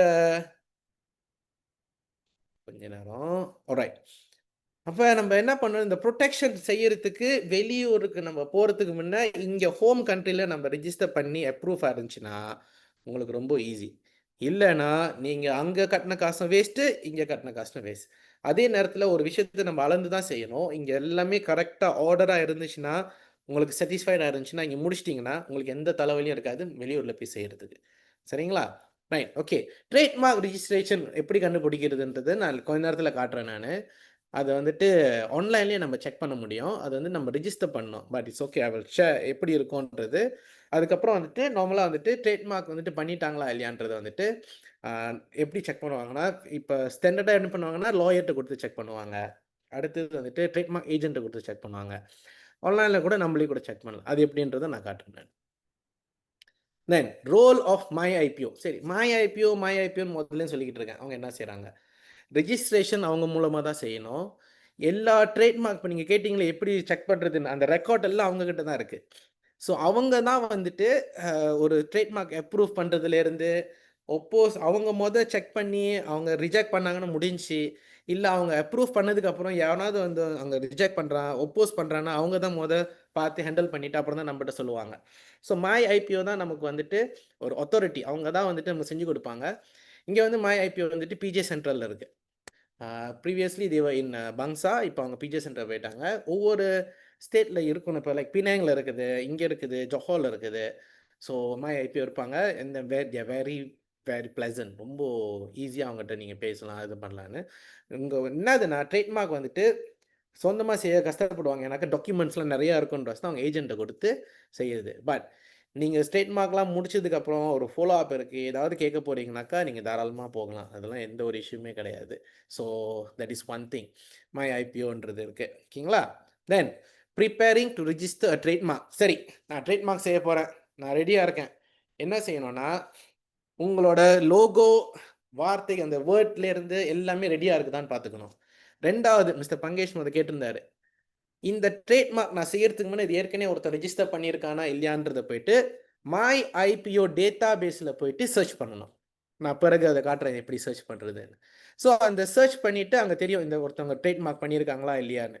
பண்ணலைன்றப்ப ஆல்மோஸ்ட் ஒரு 80% சான்ஸ் இருக்குது நம்ம ரிஜிஸ்டர் பண்ணி நம்ம கிடைக்கிறதுக்கு. அப்போ ஏன் இன்னும் பாக்கி 20% நான் ஏன் இல்லைன்றேன்னா, அந்த பாக்கி 20%ல் தான் இந்த கேமே இருக்குது. நம்மளோட ட்ரேட்மார்க் நம்ம ரிஜிஸ்டர் பண்ண போகிறது நமக்கு சம்மந்தப்பட்டிருக்குதா, அதாவது அந்த கிளாஸ்ன்னு சொல்லுவாங்க, 45 டிஃப்ரெண்ட் கிளாஸஸ், அந்த கிளாஸுக்கு சம்மந்தப்பட்டிருக்கக்கூடாது. அந்த ட்ரேட்மார்க் கிடைக்கிறதுக்கு நமக்கு வாய்ப்புகள் இருக்குதா, இல்லை மேபி ஏதாவது பிரச்சனை இருந்திருக்குதான்லாம் நம்ம யோசிச்சுட்டு தான் அதை ட்ரேட்மார்க் பண்ண முடியும். Review findings for potential conflicts, இதுதான் நம்ம சொன்னது. அப்புறம் ப்ரொஃபஷனல் ரிவ்யூ. இதனால தான் அவங்க என்ன பண்ணுவாங்கனாக்கா, engaging with IP professional for comprehensive search and analysis. So அந்த ஐபி ஏஜென்ட் கிட்ட, ஐபி ப்ரொஃபஷனல் கிட்ட, ஐபி கன்சல்டன்ட் கொடுக்குறப்ப இப்போ நம்மலாம் சர்ச் பண்ணிவிட்டு நம்ம சொல்லுவோம் என்ன இருக்குது, என்ன பிரச்சனை இருக்குது, முடியுமா முடியாதா அப்படின்றது. ஏன்னா நமக்கே வந்துட்டு டைம் எடுக்கும். ஒன்று நம்ம போட்டுட்டு நமக்கே சொல்லிடுவாங்க இது ப்ராப்ளமாக இருக்குது, நீ வெயிட் பண்ணுன்றாங்க. So we have to wait. Okay, என்ன இது இருக்குது, இது இருக்குன்றதுன்னு சர்ச் அண்ட் எக்ஸாமினேஷன். ஒரு ட்ரேட்மார்க் ஒரு கம்பெனிக்கு நம்ம செஞ்சு இப்போ நம்ம பார்த்தப்ப நார்மலாக ஒரு ட்ரேட்மார்க்கோட டைம் லைன் ஒன்று இருக்குது பாருங்களேன். 1 இயர்லேருந்து 18 months எடுக்கும். அந்த கம்பெனிக்கு நம்ம ட்ரை பண்ணப்போ வந்துட்டு 18 மந்த்ஸ் மேலேயே போணுச்சு. ஸோ அந்த பாஸே அவங்களே வந்துட்டு ரொம்ப யோசிச்சாங்க, என்ன இவ்வளோ நாள் ஆகுது அப்படின்றப்பன்னு. ஏன்னா ஒரு சிக்கல் ஒன்றுமே இல்லை, பட் அவ்வளோ நாள் எடுக்குது. அப்போ ஏன்னு பார்த்தாக்கா அந்த அந்த பிராண்ட் வந்து இன்னொரு பிராண்ட் கூட சிமிலாரிட்டிக்கு வந்துட்டு பக்கம் பக்கம் இருக்கிற வாசி. அப்புறம் அந்த பிராண்ட் வந்து இன்னொரு நாட்டோட பேரு கூட பக்கம் பக்கம் இருக்கிற வாசி. அதில் எங்க ஒருமே வந்துட்டு ஒரு பிரச்சனை வந்துடக்கூடாது. ஏன்னா அவங்க ஒப்போஸ் பண்ணாங்கன்னா இந்த நம்ம ரெஜிஸ்டர் பண்ண பிராண்ட் வந்து அது போயிடும் பாருங்களேன். ஸோ அப்போ அவங்க வந்துட்டு மை ஐபிஓவில் டீட்டெயிலாக ஒன்று ஒன்றா கோத்ரூ பண்ணி என்ன பிரச்சனை வரக்கூடாது, என்ன வரும், இங்கே பார்க்கலாம். சர்ச் அண்ட் எக்ஸாமினேஷன் பாஸ் ஆகிடுச்சு. ஐ மீன் சர்ச் அண்ட் எக்ஸாமினேஷனே அந்த வந்துட்டு சர்ச்சிங்லேயே அவ்வளோ நாள் இருக்குது. அந்த எக்ஸாமினேஷன் வந்துட்டு பாஸ் ஆகுனா தான் பப்ளிஷ் பண்ணுவாங்க. ஸோ இது இங்கே அவ்வளோ நாள் எடுத்த காரணம் இதனால தான். Because they want to make sure it's 100% okay. ஏன்னா அவங்க கூட சேர்ந்து அப்ளை பண்ண நிறைய ட்ரேட்மார்க் எல்லாமே கிடச்சிருச்சு. இவங்களோட மட்டும் டிலே. ஸோ கேட்குறப்ப எல்லாமே இந்த சர்ச் எக்ஸாமினேஷனில் தான் இருக்குன்னு. ஸோ இதுக்கு காரணம் வந்துட்டு 2 தான். ஒன்று நம்ம ட்ரேட்மார்க் பண்ண பிராண்ட் வந்துட்டு இன்னொரு பிராண்ட் கூட ரொம்ப ஒத்து போயிருக்கணும். இல்லைன்னா அந்த ஒரு நாட்டோட சம்மந்தப்பட்டிருக்கணும். நாட்டோட சம்மந்தப்பட்டுன்னு என்னன்னு சொல்கிறேன்னா, நான் முன்ன ட்ரேட்மார்க் வந்துட்டு நம்ம ஒரு கம்பெனியில் வேலை செஞ்சப்போ நான் தான் வந்துட்டு அந்த கம்பெனிக்கு ட்ரேட்மார்க் ஐ மீன் ஐபி மேனேஜர் மாதிரி இருந்தேன் நான். எல்லா ட்ரேட்மார்க் எல்லாமே நான் தான் செஞ்சு கொடுப்பேன். அப்போ ஏன்னா கம்பெனிக்கு செஞ்சு கொடுத்தோம்னாக்கா லைக் அப்போ அதில் தான் நிறையவே கற்றுக்கிட்டேன் நான். அதில் செஞ்சுட்டா முடிச்சிட்டோன்னே என்ன நடந்துச்சுனாக்கா, மை ஐபிஓ கீழே வந்து வருஷம் விதவுட் ஃபெயில் தே பின் ஹேவிங் டானான்னு சொல்லி கொடுப்பாங்க. அதை பற்றி நான் உங்களுக்கு சொல்கிறேன். நான் டானா பற்றியும் பேசுவேன், அப்புறம் அந்த எப்படி சர்ச் பண்ணுறதுன்னு பேசுவேன் நான். அந்த டானா கிடைக்கிறப்ப என்ன நடந்துச்சுனாக்கா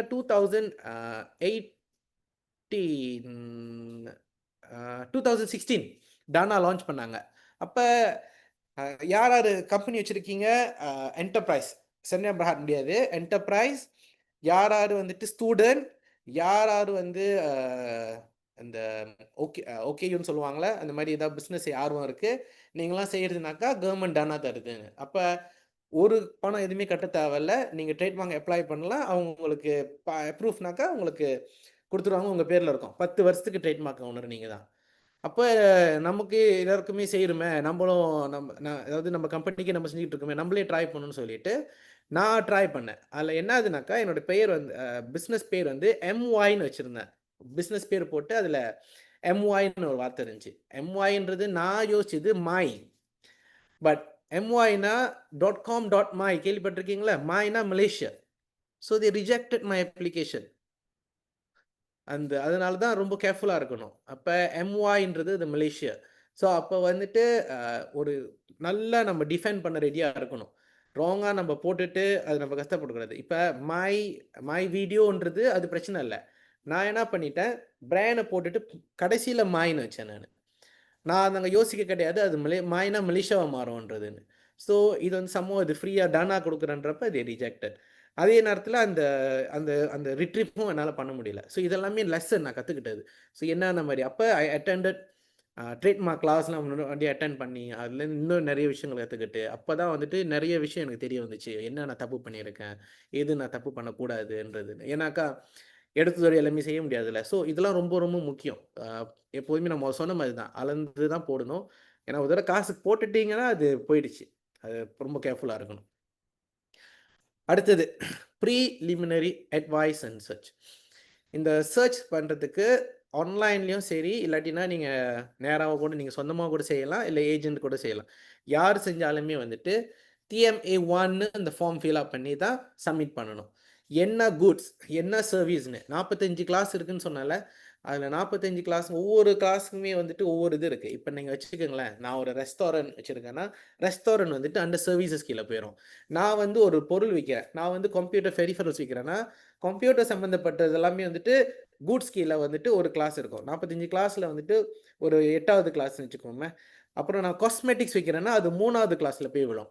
நான் சாப்பாடு விற்கிறேன், என்னோடய சாப்பாடு வந்துட்டு டெய்ரி ப்ராடக்ட் சம்மந்தப்பட்டதுனாக்கா கிளாஸ் 28 கிளாஸ் 29ன்னு இருக்கும். அப்போ நான் ஒரே பிராண்டு 4 கிளாஸ் ரிஜிஸ்டர் பண்ண போகிறேன்னா 4 விதமாக 4 கிளாஸுமே நான் ரிஜிஸ்டர் பண்ணி ஆகணும். அப்போ ஒரு பிராண்ட் வந்துட்டு வச்சுக்கோமே, என்ன பிராண்ட் வச்சுக்கலாம்னாக்கா ஓகே நெஸ்லே அவங்க வந்துட்டு காஃபி வச்சுருக்காங்க. காஃபி, டீ அதெல்லாம் ஒரு கிளாஸில் இருக்கும். அதே நெஸ்லே வந்துட்டு இது வச்சுருக்காங்க மைலோ, அப்புறம் வந்து பால் வச்சுருக்காங்க.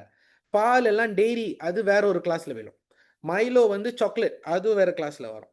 அதே நெஸ்லே வந்துட்டு பிஸ்கட் அந்த மாதிரி ஏதாவது சாக்லேட்ஸ் வச்சுருக்காங்க. சாக்லேட்ஸ் அதெல்லாம் வேறு கிளாஸில் வரும். நெஸ்லே ஐஸ்கிரீம் இருக்குது, அப்போ அது வேறு கிளாஸில் வரும். ஸோ இந்த மாதிரி கிளாஸஸ் நிறையா இருக்கிறப்ப அவங்க எல்லாத்துக்குமே தகுந்த மாதிரி ரிஜிஸ்டர் பண்ணி வச்சுக்குவாங்க. நெஸ்லே கீழேயும் நிறைய பிராண்ட்ஸ் இருக்குது, அந்த பிராண்டையும் அவங்க ரிஜிஸ்டர் பண்ணுவாங்க. ஸோ பிராண்ட் எங்கெங்கே இருக்கோ, என்னென்ன கிளாஸ் இருக்கோ அது எல்லாமே ரிஜிஸ்டர் பண்ணுறது ரொம்ப முக்கியம். நான் தான் இந்த கிளாஸில் ரிஜிஸ்டர் பண்ணிட்டேனே, அந்த கிளாஸில் எனக்கு ப்ரொடெக்ஷன் கிடையாதா? கிடையாது. ஸோ எந்த ப்ராடக்ட் நீங்கள் செய்கிறீங்களோ அந்தந்த ப்ராடக்ட் சம்மந்தப்பட்ட கிளாஸில் ரிஜிஸ்டர் பண்ணணும். இதனால தான் ட்ரேட்மார்க்கோட ஸ்பெஷல் லைக் ப்ரொஃபஷனல்ஸ் அப்போ அவங்க வந்து அவங்ககிட்ட பேசுகிறப்ப அவங்க உங்களுக்கு செஞ்சு கொடுத்துருவாங்க, இது இப்படி இருக்கணும் இப்படி இருக்கணும். ஓகே, தென் உங்களுக்கு வந்துட்டு உங்களுக்கு இந்த கைடன்ஸ் இதெல்லாமே கிடைக்கிறதெல்லாம் போக நீங்கள் வந்துட்டு MyIP ஆஃபீஸில் போனால் கூட அவங்க உங்களுக்கு சொல்லுவாங்க. அடுத்தது ஃபார்ம் ஃபில்அப் பண்ணிவிட்டு சப்மிட் பண்ணிடணும். இன்கேஸ் நீங்கள் வந்துட்டு தமிழ்லையோ இல்லை சீன மொழியிலையோ வந்துட்டு உங்களோட ட்ரேட்மார்க் எழுத்து இருந்தாக்கா அதுக்கு டிரான்ஸ்லேஷன் நீங்கள் கொடுத்தாகணும். டிரான்ஸ்லேஷன் கொடுக்கறது நம்ம சும்மா டைப் பண்ணி கொடுக்கவே முடியாது. யூனிவர்சிட்டியில் போனீங்கன்னாக்கா, இப்போ நான் முன்னெல்லாம் வந்துட்டு நான் USMல எடுப்பேன். நான் டிரான்ஸ்லேஷன் அண்ட் டிரான்ஸ்லிட்டரேஷன் ஒரு டிபார்ட்மெண்ட் இருக்குது. அவங்கக்கிட்ட அந்த வார்த்தையை கொடுத்து அவங்க வந்துட்டு இதுக்கு என்ன மீனிங்னு சொல்லி இங்கிலீஷ்லேயோ மலாயிலையோ செஞ்சு கொடுப்பாங்க. அந்த டாக்குமெண்ட்டை சேர்த்து அட்டாச் பண்ணதுக்கு அப்புறம் தான் நீங்கள் சப்மிட் பண்ணவே முடியும். ஸோ ட்ரேட்மார்க் தமிழ் மொழியில் செய்யலாமா? தாராளமாக செய்யலாம். ட்ரேட்மார்க் வந்துட்டு தமிழ் மொழி ரோமனைஸ்ட் தமிழில் செய்யலாமா? தாராளமாக செய்யலாம். ஆனால் டிரான்ஸ்லேஷன் டிரான்ஸ்லிட்டரேஷன்ற வார்த்தை இருக்குது, அது செஞ்சால் தான் நீங்கள் சப்மிட் பண்ண முடியும்.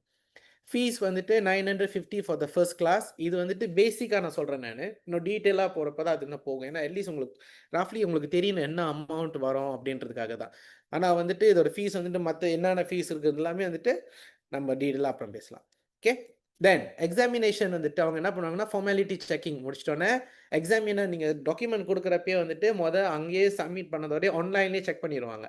ஏதாவது டாக்குமெண்ட் பத்தலையோ இல்லைனாக்கா தே வில் இமெயில் யூ. ஃபிசிக்கலாக நீங்கள் போய் கொடுக்குறப்ப அங்கேயே எல்லாமே செக் பண்ணிடுவாங்க. ட்ரேட்மார்க் ஏஜென்ட் மூலமாக கொடுக்குறப்ப லாயர்கிட்ட கொடுக்குறப்ப அவங்களே எல்லாமே செக் பண்ணிவிட்டு எது பத்தில் எல்லாமே சொல்லிடுவாங்க. அதுக்கப்புறம் தான் சப்ஸ்டான்சிவ் எக்ஸாமினேஷன், இதுதான் சர்ச் அண்ட் எக்ஸாமினேஷன்றதை வச்சு செக் பண்ணுவாங்க. இந்த கம்பெனியோட ட்ரேட்மார்க்குக்கும் வேற ஒரு கம்பெனியோட ட்ரேட்மார்க்குக்கும் இல்லை வேற ஒரு எக்ஸிஸ்டிங் ட்ரேட்மார்க்கும் சம்மந்தப்பட்டிருக்கா இல்லையா அப்படின்னு. அதன் பிறகு தான் வந்துட்டு MyIPO வந்துட்டு செக் பண்ணிவிட்டு அப்ஜெக்ஷன் இருந்தால் அப்ஜெக்ஷன் கொடுப்பாங்க. அப்ஜெக்ஷன் கொடுத்து 2 மாதத்துல நீங்கள் ரிப்ளை பண்ணிடணும். அதாவது இல்லை நீங்கள் டிஃபைன் பண்ணலாம். அதாவது நான் கொடுத்த பிராண்ட் வந்துட்டு முழுக்க முழுக்க யூனிக்கானது, நீங்கள் வந்துட்டு சொன்னது வந்துட்டு இது ஏற்படாத, ஏன்னாக்கா இது நானே சொந்தமாக கண்டுபிடிச்ச லோகோ, இல்லை நானே சொந்தமாக செஞ்ச லோகோ, இது ரொம்ப யூனிக்கான லோகோ, நான் ரொம்ப சர்ச் பண்ணி தான் பார்த்துருக்கேன்னு இந்த டிஃபைன் பண்ண மட்டும்தான். அதுக்கப்புறம் அவங்க மறுபடியும் செக் பண்ணுவாங்க.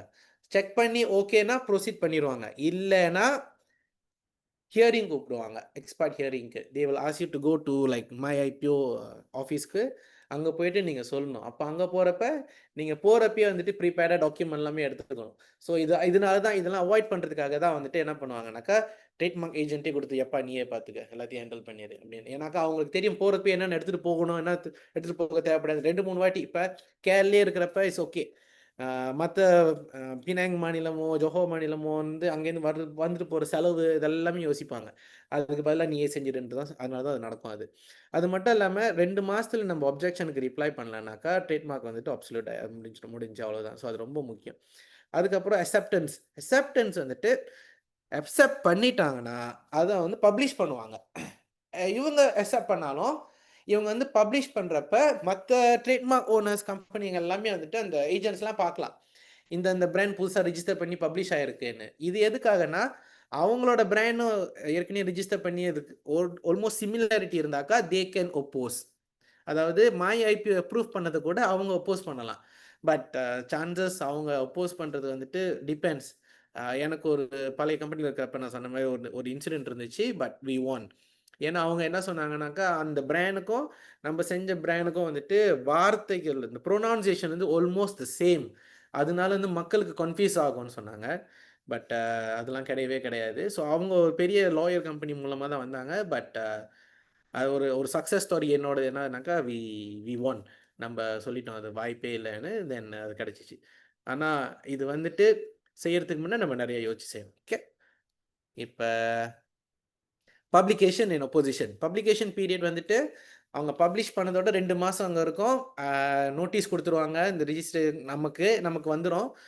ஒப்போசிஷன் விண்டோ நம்ம சொன்ன மாதிரி மற்ற கம்பெனிங்களுக்கு ஓப்பன் பண்ணிடுவாங்க ஒப்போஸ் பண்ணுறதுக்கு. அது நடந்துச்சுன்னா 2 மாதத்தில் அவங்க ஒப்போஸ் பண்ணிடணும். அப்படி இல்லைனாக்கா அந்த பிராண்ட் நமக்கு தான் ஓனர், நம்ம தான் ராஜா. ரைட்டா?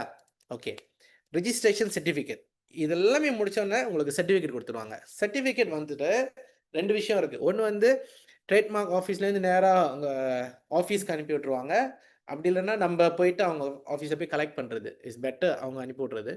அனுப்பி விட்டதோட வந்துட்டு 10 வருஷத்துக்கு அந்த பிராண்டுக்கு நீங்கள் தான் ராஜா.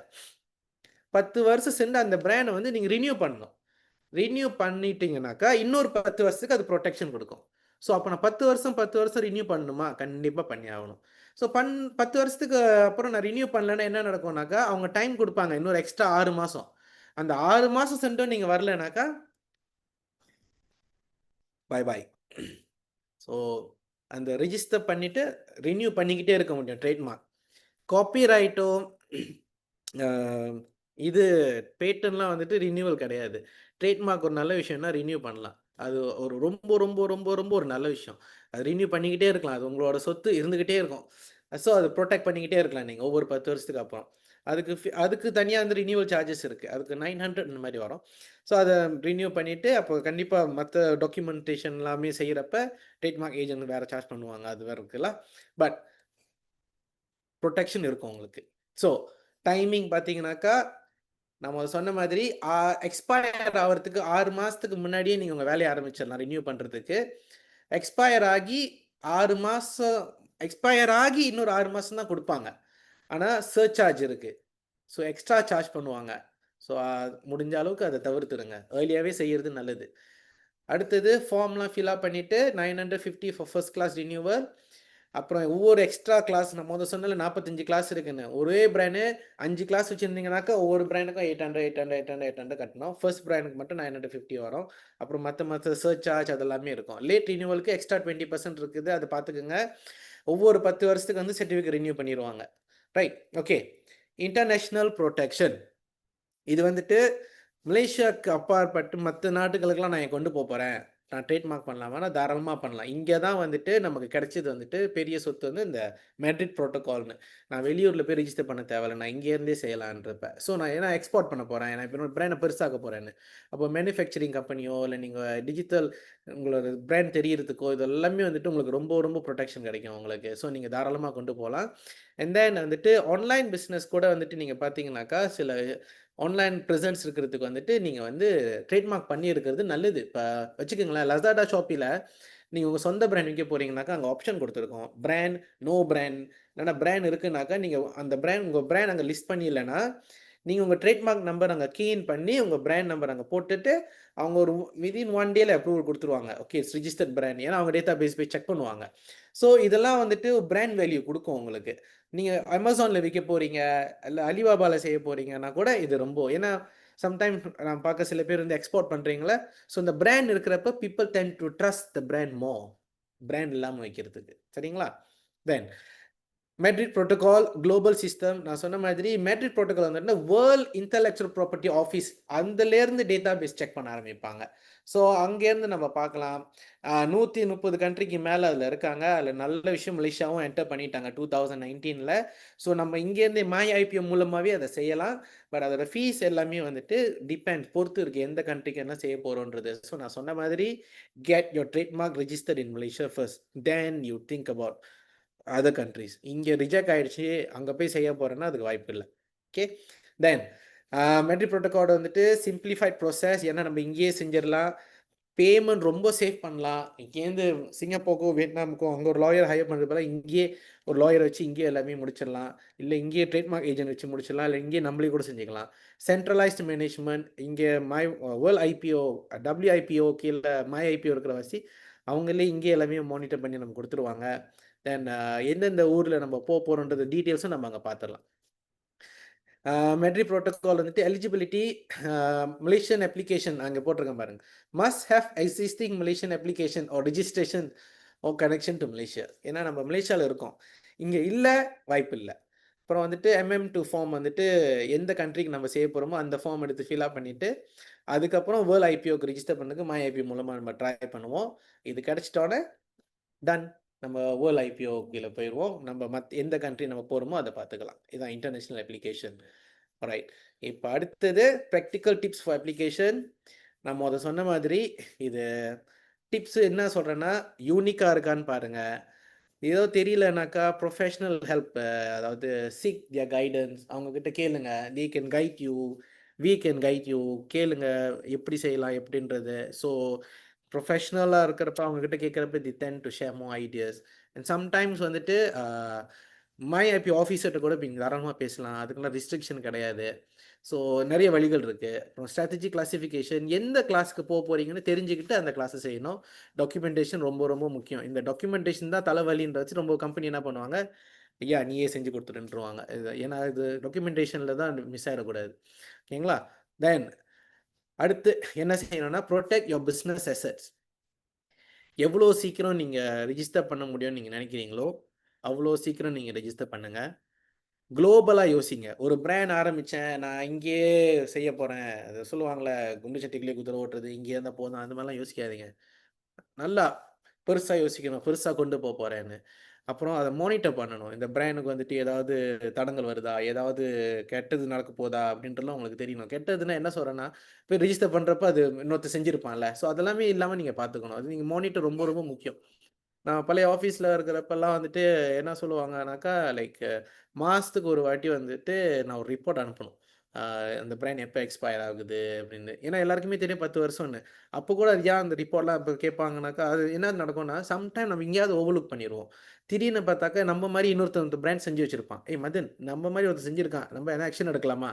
ஸோ இந்த மாதிரி ஒரு ஃபாலோ அப் இருந்துக்கிட்டே இருக்கிறது நல்லது. Okay right. இப்போ ஆல்மோஸ்ட் 9 o'clock.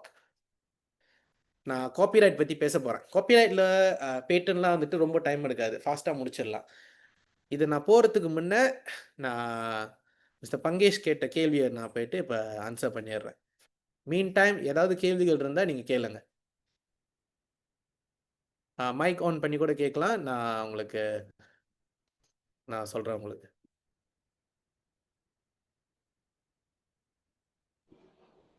சார் வணக்கம் சார்.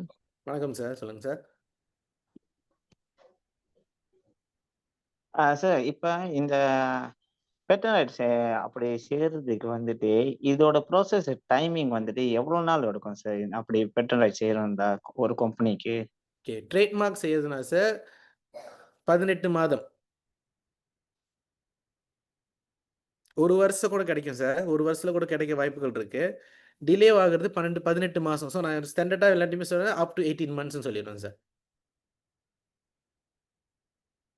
சார் இருக்கீங்க தானே? இருக்கேன் சார், இருக்கேன் சார். ஸோ ஸோ 18 மாதம் மட்டும் இன்கேஸ் எனி ப்ராப்ளம் இல்லை இருந்துச்சுன்னா அந்த ட்ரேட்மார்க் வந்து நம்மகிட்ட கொடுத்துருவாங்க.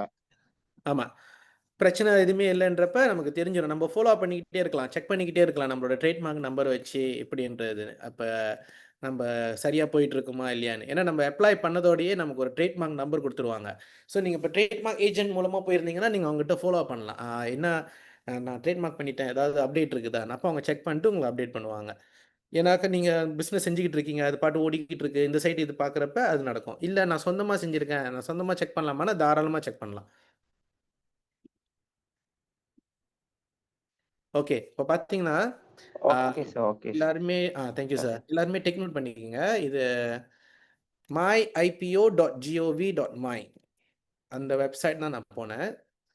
அதில் நீங்கள் பார்த்தீங்கன்னாக்கா வந்துட்டு இது இருக்கும், myipo.gov.my. நான் சொன்ன மாதிரி இந்த பேஜில் நீங்கள் பண்ணீங்கன்னா, இந்த போனதோட பார்த்தீங்கன்னா அனௌன்ஸ்மெண்ட் ஒன்று வரும். இது வந்துட்டு ஃப்யூச்சரில் இது உங்களுக்கு தெரியலன்னா கூட என்னை காண்டாக்ட் பண்ணுங்கள், நான் உங்களுக்கு சொல்லிடுவேன். நான் இது வந்துட்டு வருஷம் விதவுட் ஃபெயில் ஃப்ரீயாக கவர்மெண்ட் வந்துட்டு ட்ரேட்மார்க் செஞ்சு கொடுப்பாங்க கம்பெனிங்களுக்கு. அதாவது நான் சென்னை பெற முடியாது சார், என்டர்பிரைஸு, யூத், ஸ்டூடெண்ட் அவங்க எல்லாருக்குமே கொடுப்பாங்க.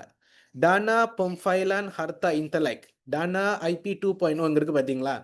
ஆனால் இது வந்து முடிஞ்சிருச்சு, ஸோ அதனால என்னால் ஷேர் பண்ண முடியல பாருங்களேன். பட் இட்ஸ் ஓகே, இப்போ முடிய போகுது, அடுத்த வருஷம் இன்னும் வரப்போகுது. ஸோ ஒரு கம்பெனி ஒன்று ஆரம்பிச்சோம்னா sir, we tend to have many பிராண்ட்ஸில். ஸோ இப்போ ஒரு பிராண்ட் நீங்கள் செஞ்சிட்டீங்க, அடுத்ததுக்கு நீங்கள் டானா கூட அப்ளை பண்ணலாம். ஸோ இது டானா ஃபார்ம் ஃபைலாம் அர்த்தா இன்டலெக்ட் வந்துட்டு உங்களுக்கு கொடுப்பாங்க. இது நிறைய பேர் யூட்டிலைஸ் பண்ணுறாங்க. பண்ணாதவங்க ஃப்யூச்சரில் நான் வந்துட்டு மிஸ்டர் ஆரோக்கியா அவங்ககிட்டலாம் நான் இன்ஃபார்ம் பண்ணிடுறேன். பிகாஸ் அவங்க வாட்ஸ்அப் குரூப் நிறைய பேர் இருக்காங்க. அவங்க எல்லாருக்குமே ஸ்ப்ரெட் பண்ணி விட்டுருவாங்க மெசேஜை. ஸோ உங்களுக்கு யூஸ்ஃபுல்லாக இருக்கும். இருக்கிறப்ப அப்ளை பண்ணிடுங்க. இது அப்ளை பண்ண தெரியாதவங்க என்னை காண்டாக்ட் பண்ணுங்கள். அதில் கைட்டு எப்படி செய்கிறது எப்படின்றது. ஆனால் இது வந்து டானா, இது வந்து ஃப்ரீ. சொந்தமாக அப்ளை பண்ணுறவங்க அது வந்துட்டு நம்ம காசு கட்டி வெளியாகணும். சரிங்களா? இது வந்துட்டு ஃப்ரீயாகவே. ஆனால் இது வந்துட்டு சர்டன் டைம் தான் திறப்பாங்க. ஒரு 2 months 1 month தான் திறப்பாங்க. அது உடனே அப்ளை பண்ணிடணும். சரிங்களா? இது டானா. டானா தவிர சொந்தமாக செய்கிறதுக்கு அந்த மாதிரின்றப்ப யூ கேன் காண்டாக்ட் அஸ். அதெல்லாம் நம்ம அப்புறம் பேசிடலாம். ஓகே, இப்போ ட்ரேட்மார்க் பற்றி நான் எப்படி பார்க்க போகிறேன். ஒரு ட்ரேட்மார்க் ரெஜிஸ்டர் பண்ணியிருக்கா இல்லையான்னு. இங்கே பாருங்கள், மேலே ஆப்ஷன் இருக்கும். Trademark, patent, industry design, copyright, geographical identification, geographical indication, IC layout design, இது எல்லாமே இருக்கிறப்ப நான் ட்ரேட்மார்க் கீழே போயிட்டு சர்ச் ட்ரேட்மார்க் இதை தட்டுறேன். இது உங்கள் எல்லாருக்குமே அங்கே தெரியுதுங்களா? தெரியுதுன்னா எஸ்ன்னு டைப் பண்ணால் கூட ஓகே தான். தெரியும் சீஃப். Okay, thank you. ஸோ இந்த ட்ரேட்மார்க் சர்ச்சில் போயிட்டு IP online global brand database. So global brand database இதில் போயிட்டு பிராண்ட் நேம். ஓகே, ஏதாவது ஒரு பிராண்ட் நேம் யாராவது சொல்லுங்க, அது ரிஜிஸ்டர் பண்ணியிருக்கால நான் போய் பார்த்துறேன். நான் எனி பிராண்ட் நேம் ப்ளீஸ். ஏதாவது ஒரு பிராண்ட் இந்த மாதிரி நான் ஒன்று செய்யலான் இருக்கேன் அப்படின்னாக்கா அது வேண்டாம். ஏன்னா அது உங்களோட சீக்ரெட் சொல்லாதீங்க. ஏதாவது ஒரு பிராண்ட் நேம் இருக்குதான்னு சொல்லுங்க, நான் செக் பண்ணி உங்களை அப்டேட் பண்ணிடுறேன் இப்பயே. Hello, elephant brand. எனக்கு சரியா கேட்கல, சொல்லுங்க. Elephant brand. ஸ்பெல் பண்ணுங்க. ELE. பி பி பின்னங்க. இல்ல sir, EE. Elephant. Okay, E LE. Okay. PHAN. Oh, எலிஃபனா. ஓகே ஓகே எலிஃபண்ட் பிராண்ட் அப்படின்னு ஒரு ப்ராடக்ட் விளையாக்கிருக்காங்க. ஓகே. ஸோ பிராண்ட் நேம் வந்து elephant. Okay, done. Okay. Okay, thank you. இப்போ சர்ச் பண்ணும். பிராண்ட் நேம் எலிஃபண்ட் போட்டுட்டேன். ஓனர் நேம் எனக்கு தெரியாத வசி, அது எம்டி. ஐபி ஆஃபீஸ்லாம் எனக்கு தெரியல, அது எம்டி. ஏன்னா நான் வந்து உலகத்தோட டேட்டா பேஸில் செக் பண்ணுறேன். ஸோ அவன் எங்கே இருந்தாலும் நம்ம இங்கே தெரிஞ்சிடும். இப்போ நான் இங்கே சர்ச் தட்டுறேன். எலிஃபண்ட் பிராண்ட்னு சொல்லி மொத்தம் 8473 பிராண்ட் இருக்குது. இங்கே நம்பர் தெரியுதுங்களா? 8473 இருக்குது. அதில் ஃபர்ஸ்ட் 30 மட்டும் இந்த லிஸ்ட்டில் இங்கே காட்டுறாங்க. இதில் பார்த்தீங்கன்னா கொரியா, ஆஸ்திரேலியா, ஜப்பான், தாய்லாந்து இவங்க எல்லாமே இருக்காங்க. இப்போ நீங்கள் சொன்னது சிஸ்டர், அது வந்துட்டு மலேசியாவோடையா இல்லை எப்படி? மலேசியாவோட சார். ஓகே, நான் அப்போ மறுபடியும் பேக் போயிட்டு என்ன பண்ணுறேன்னா, எலிஃபண்ட் இங்கே இருக்குது, ஓனர் தெரியல, ஐபி ஆஃபீஸ் தெரியல, டெசிக்னேஷன் கண்ட்ரி வந்து I put here Malaysia. Okay, இப்போ மலேசியாவில் மட்டும் அந்த எலிஃபண்ட் பிராண்ட் இருக்குதான்னு சர்ச் பண்ணி பார்ப்போமே. மலேசியாவில் மட்டும் எலிஃபண்ட் ரெஜிஸ்டர் பண்ணது மொத்தம் 425 இருக்கு. ஸோ லம்சூன் அவங்க, அப்புறம் இன்னொருத்தவங்க எலிஃபண்ட் வச்சுருக்காங்க.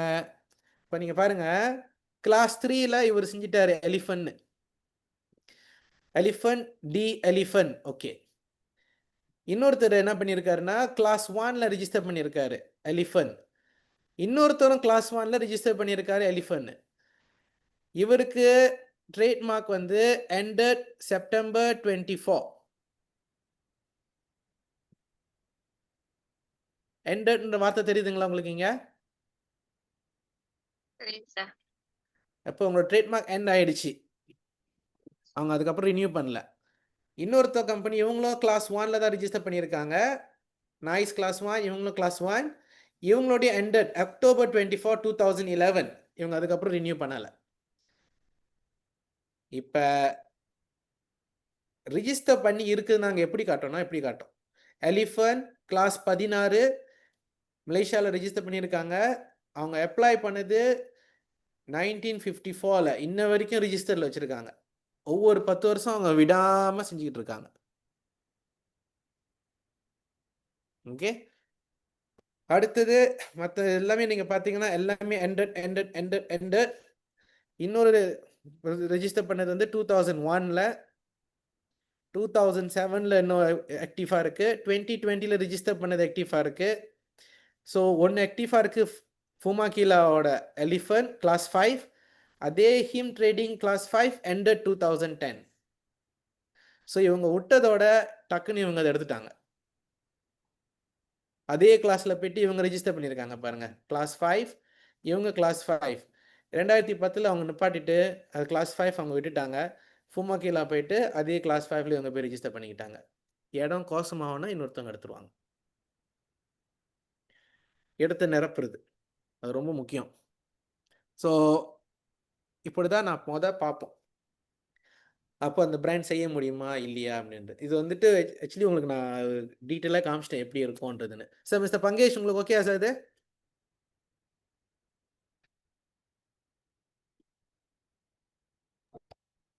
Okay sir, okay sir. So இப்படி தான் நம்ம சர்ச் பண்ணி நம்ம எடுப்போம். இதில் தெரிஞ்சிடும் அந்த பிராண்ட் எடுக்கலாமா இல்லையா, ஏதாவது பிரச்சனை இருக்குதா இல்லையான்னு. இப்போ நீங்கள் பாருங்கள், என்னோட இது நான் செஞ்சது இருக்குதான்னு பார்ப்போமே. இது என்னோட சொந்த பிராண்ட் GMB சொல்யூஷன் இஸ் அவர் ஃபோர்டேன். இந்த பிராண்ட் மதன் கணபதி, இது என்னோட பெயர். இது என்னோட என்டர்பிரைஸ் GMB சொல்யூஷன். ஓகே, இதை பற்றி நான் ஒரு முக்கியமான விஷயம் சொல்லணும், அதனால தான் நான் இதை இப்போ தட்டினேன்.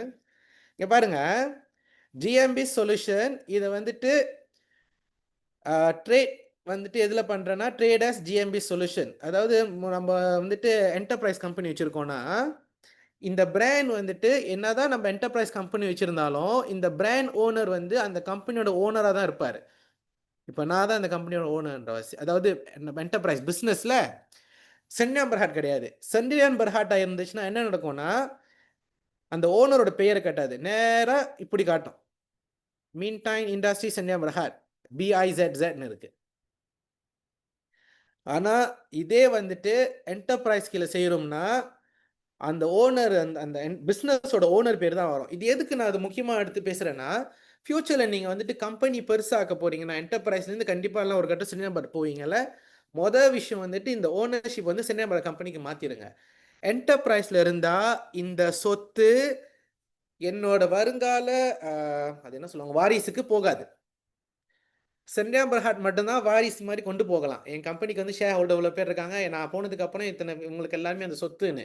என்டர்பிரைஸில் அப்படி செய்ய முடியாது.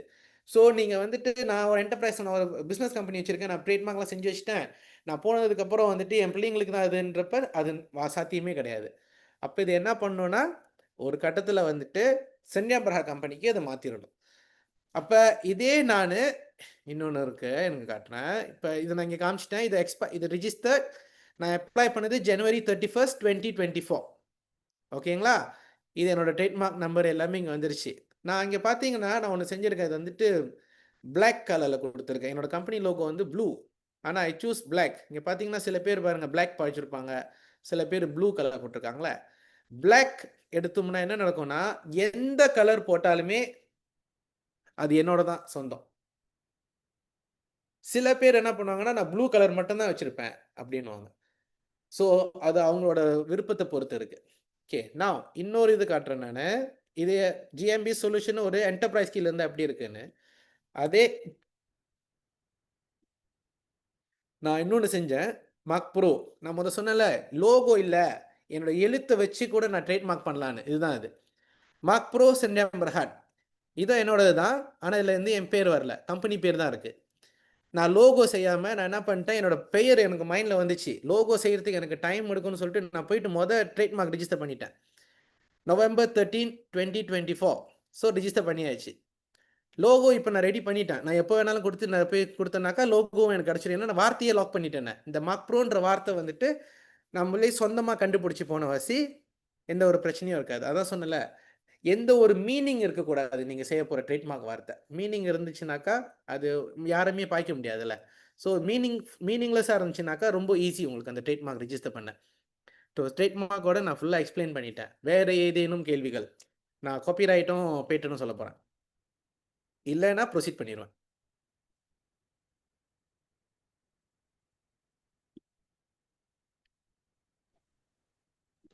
ஸோ இப்போ வந்துட்டு என்டர்பிரைஸில் வந்துட்டு நான் ட்ரேட் மார்க் வந்து பண்ணிட்டேன். ம் ஆனா ஓகே. விதின் இப்போ என்டர்பிரைஸ்ல ட்ரேட் மார்க் பண்ணா ம் 5 இயர் இப்போ 10 இயர்ஸ் தானே அது இருக்கும். ஆமாம் ரைட். ஸோ விதின் 10 இயர்ஸ்க்குள்ள 5 இயர்ஸ்ல வந்துட்டு நான் செந்திரன் பகன் மாத்தினேன். ஸோ ம் அதுல வந்துட்டு நான் திருப்பி வந்து இந்த ட்ரேட் மார்க் அகெயின் செய்யணுமா இல்ல கண்டினியூ அது மாதிரி? நீங்கள் ட்ரான்ஸ்ஃபர் ஓனர்ஷிப் பண்ணிடலாம், கண்டினியூ பண்ணோம். ஓனர்ஷிப் மாறும், ஓகே சார், ஓகே சார், அதுக்கப்புறம் நீங்கள் மறுபடியும் ரினியூ பண்ணுவீங்க. Okay okay okay, thank you so much. Okay sir. Right, so இப்போ நான் கண்டினியூ பண்ணுறேன். இது காப்பிரைட் பேட்டன். காப்பிரைட் வந்துட்டு நம்ம எல்லாருக்குமே ஒரு அடிக்கடி கேள்விப்படுற வார்த்தை. நம்ம எல்லாருமே வந்துட்டு காப்பிரைட் ரொம்ப கேள்விப்பட்டிருப்போம். ஏன்னா தமிழ் படங்கள்லாம் நிறையா பார்ப்போம்ல. ஒரு படத்தோட பேர் வைப்பாங்க, பார்த்தாக்கா திடீர்னு ஒருத்தவங்க வந்து கேஸ் போடுவாங்க. ஸோ இது ரொம்ப ரொம்ப ரொம்ப ஒரு நல்ல டாபிக் தான். அடுத்தது காப்பிரைட்டும் இப்போ பேட்டனும் வந்துட்டு குயிக்காக முடிச்சிடலாம் தான். ஓகே, இப்போ பார்த்தீங்கன்னா இங்கே பாருங்க, navigating intellectual property rights in Malaysia requires understanding of my IPO's framework. இது மை ஐபிஓ கீழே தான் அது நடக்கும். ஸோ நம்ம இதை பற்றி தான் பார்க்க போகிறோம்.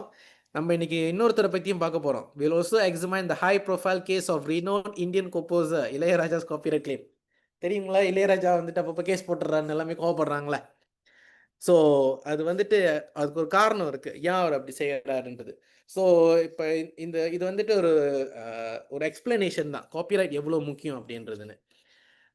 மை ஐபிஓன்னு என்ன நம்ம சொல்லிட்டேன். ஸோ அது அவங்க தான் சென்ட்ரல் பாடி, ஒரு அத்தாரிட்டி இன்டெலெக்சுவல் ப்ராப்பர்ட்டிக்கு. ஸோ மை ஐபிஓ தான் நம்மளோட ரெஜிஸ்ட்ரேஷன் எல்லாமே பார்த்துக்குவாங்க. அவங்க கீழே தான் அந்த copyright, trademark, patent, industrial design எல்லாமே இருக்குது. தென் காப்பிரைட் கீழே என்ன நடக்கும்னாக்கா, உங்களோட படைப்பு அது எல்லாமே நீங்கள் அதில் செய்யலாம். நீங்கள் ஒரு எழுத்து எழுதுறீங்க, ஒரு நாவல் எழுதுறீங்களே, நாவலை போய்ட்டு நீங்கள் காப்பிரைட் பண்ணி வைக்கலாம். ஸோ இப்போ கதையை திருடிட்டாங்கன்னு யாரும் சொல்ல முடியாது. நீங்கள் காப்பிரைட் பண்ணிட்டீங்கன்னாக்கா அது நீங்கள் ஒரு படைப்பாளி. படைப்பு மியூசிக் செய்கிறவங்க ஒரு படைப்பாளி. ஆனால் தான் இளையராஜா ஒரு பாடல கூட ஹலோ சார்,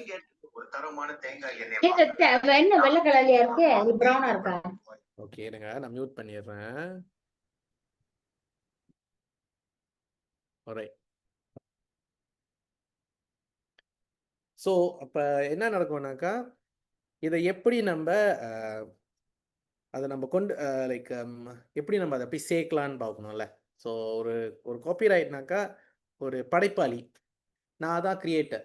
அப்போ எனக்கு அந்த கிரியேட் பண்ணதில் எனக்கு என்ன பயன், எனக்கு அது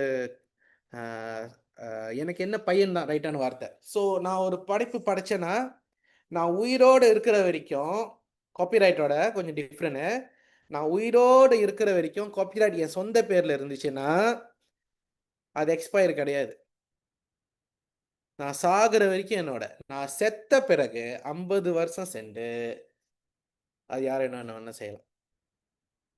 ஆனால் அது ஒரு கம்பெனி கீழே வச்சேன்னாக்கா, கம்பெனியும் ஒரு 50 வருஷம் சென்று, கம்பெனிக்குன்னா கம்பெனி முடிஞ்சு 50 வருஷம் சென்று அந்த கம்பெனி இருந்துக்கிட்டே தான் இருக்கும். ஆனால் அந்த காப்பிரைட் வந்து யார் வேணாலும் எடுத்து பாய்க்கலாம். இந்த பொன்னியின் செல்வன் இதெல்லாமே நீங்கள் பார்த்தீங்கன்னாக்கா ரொம்ப நாள் ட்ரை பண்ணோம், வரல. ஸோ ரொம்ப நாள் இருந்துச்சு, இப்போ தான் எங்களுக்கு கிடைக்கிது. இந்த மாதிரிலாம் கதைங்கள்லாம் கேட்குறப்ப இதுதான் அந்த காப்பிரைட்ன்றது. ஸோ உயிரோடு இருக்க வரைக்கும் இளையராஜா அவர் அதனால தான் பார்த்தீங்கன்னாக்கா, நீங்கள் என்னை கேட்டு பாவீங்கன்னு சொல்கிறாரு. ஸோ அவர் என்ன சொல்கிறேன்னா, நான் தான் படைப்பாளி, நீங்கள் என்ன கேட்டு நீங்கள் பாவீங்கன்றதுன்னு.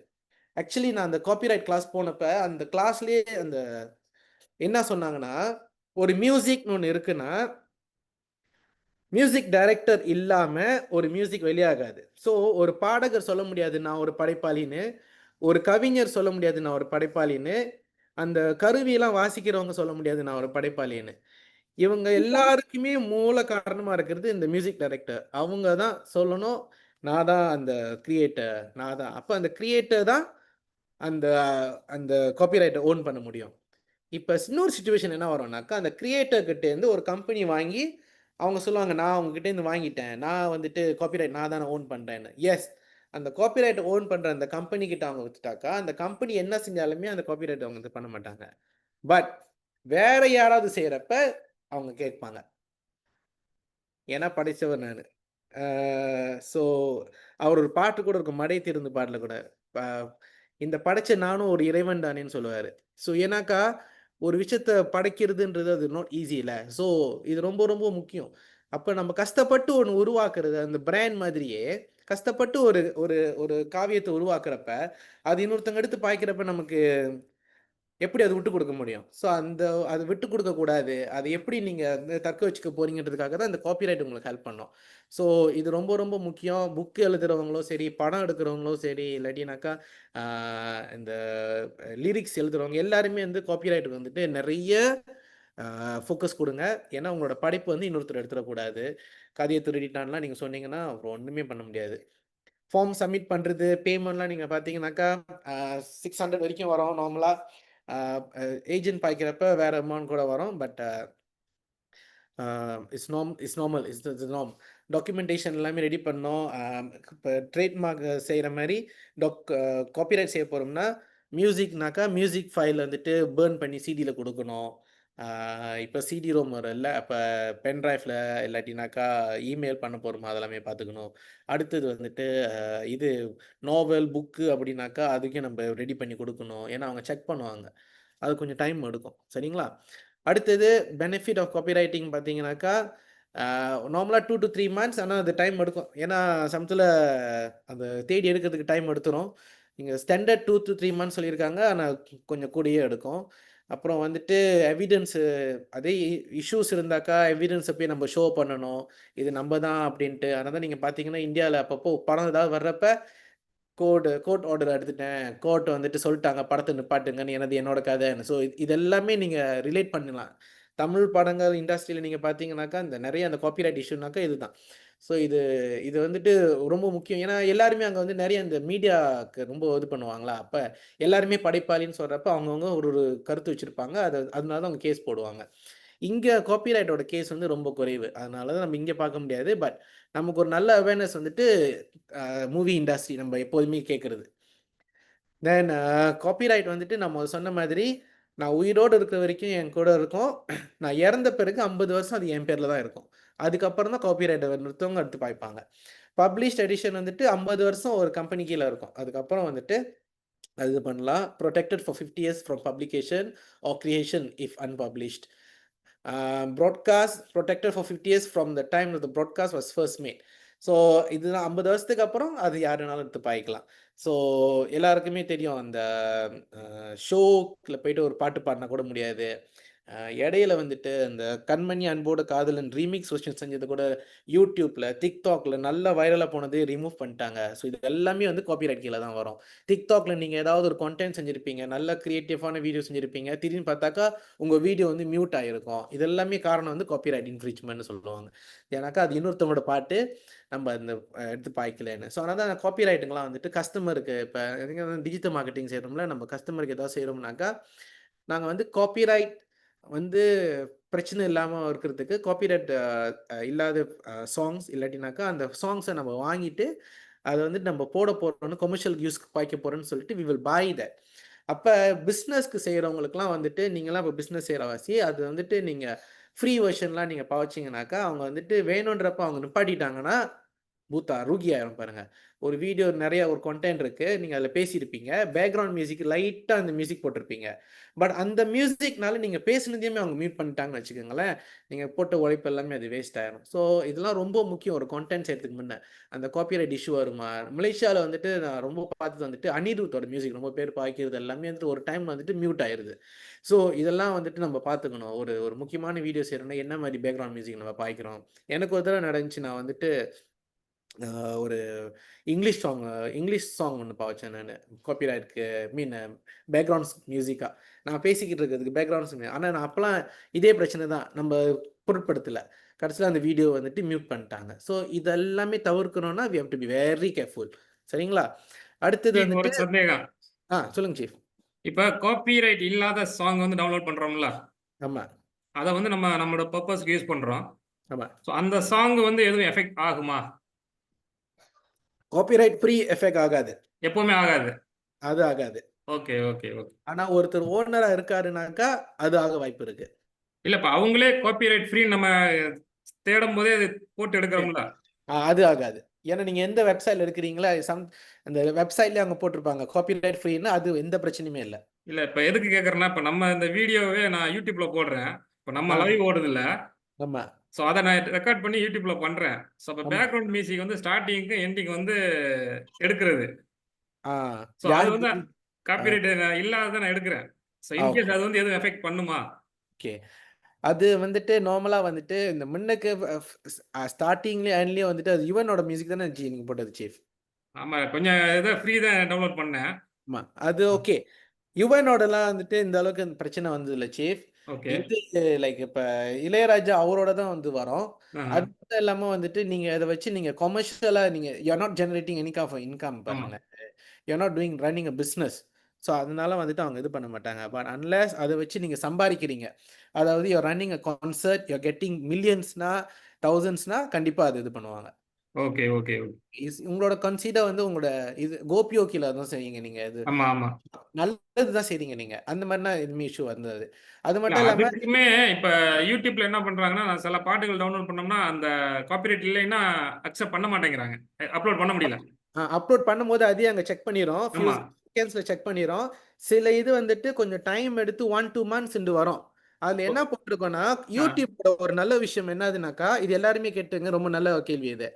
யூடியூப்போட வந்துட்டு ஜஸ்ட் நீங்கள் ஒரு கட்டத்தில் வந்துட்டு மோனடைசேஷன் நீங்கள் காசு சம்பாதிக்க போறீங்கனாக்கா, அந்த மியூசிக் நீங்கள் அவரோட பாய்க்கிற வாசி நீங்கள் என்ன பண்ணணுனாக்கா, சம்பாதிக்கிற காசெல்லாம் நீங்கள் அவர்கிட்ட கொடுக்குற மாதிரி போயிடும். ஓகே. வர்ற வியூஸோட காசெல்லாம் அவங்களுக்கு போகிற வாசி அவங்க என்ன பண்ணிடுவாங்க, வீடியோ மியூட் பண்ண மாட்டாங்க. ஓகே. இல்ல என் காசு வந்து எனக்கு தான் வேணும், அவனுக்கு தர முடியாதுன்னு நீங்க டிசைட் பண்றப்ப மியூட் பண்ணிடுவாங்க. ஓகே. ஸோ ஸோ அதுக்கு வந்து அவங்களுக்கு அந்த ரைட்ஸ் இருக்கு.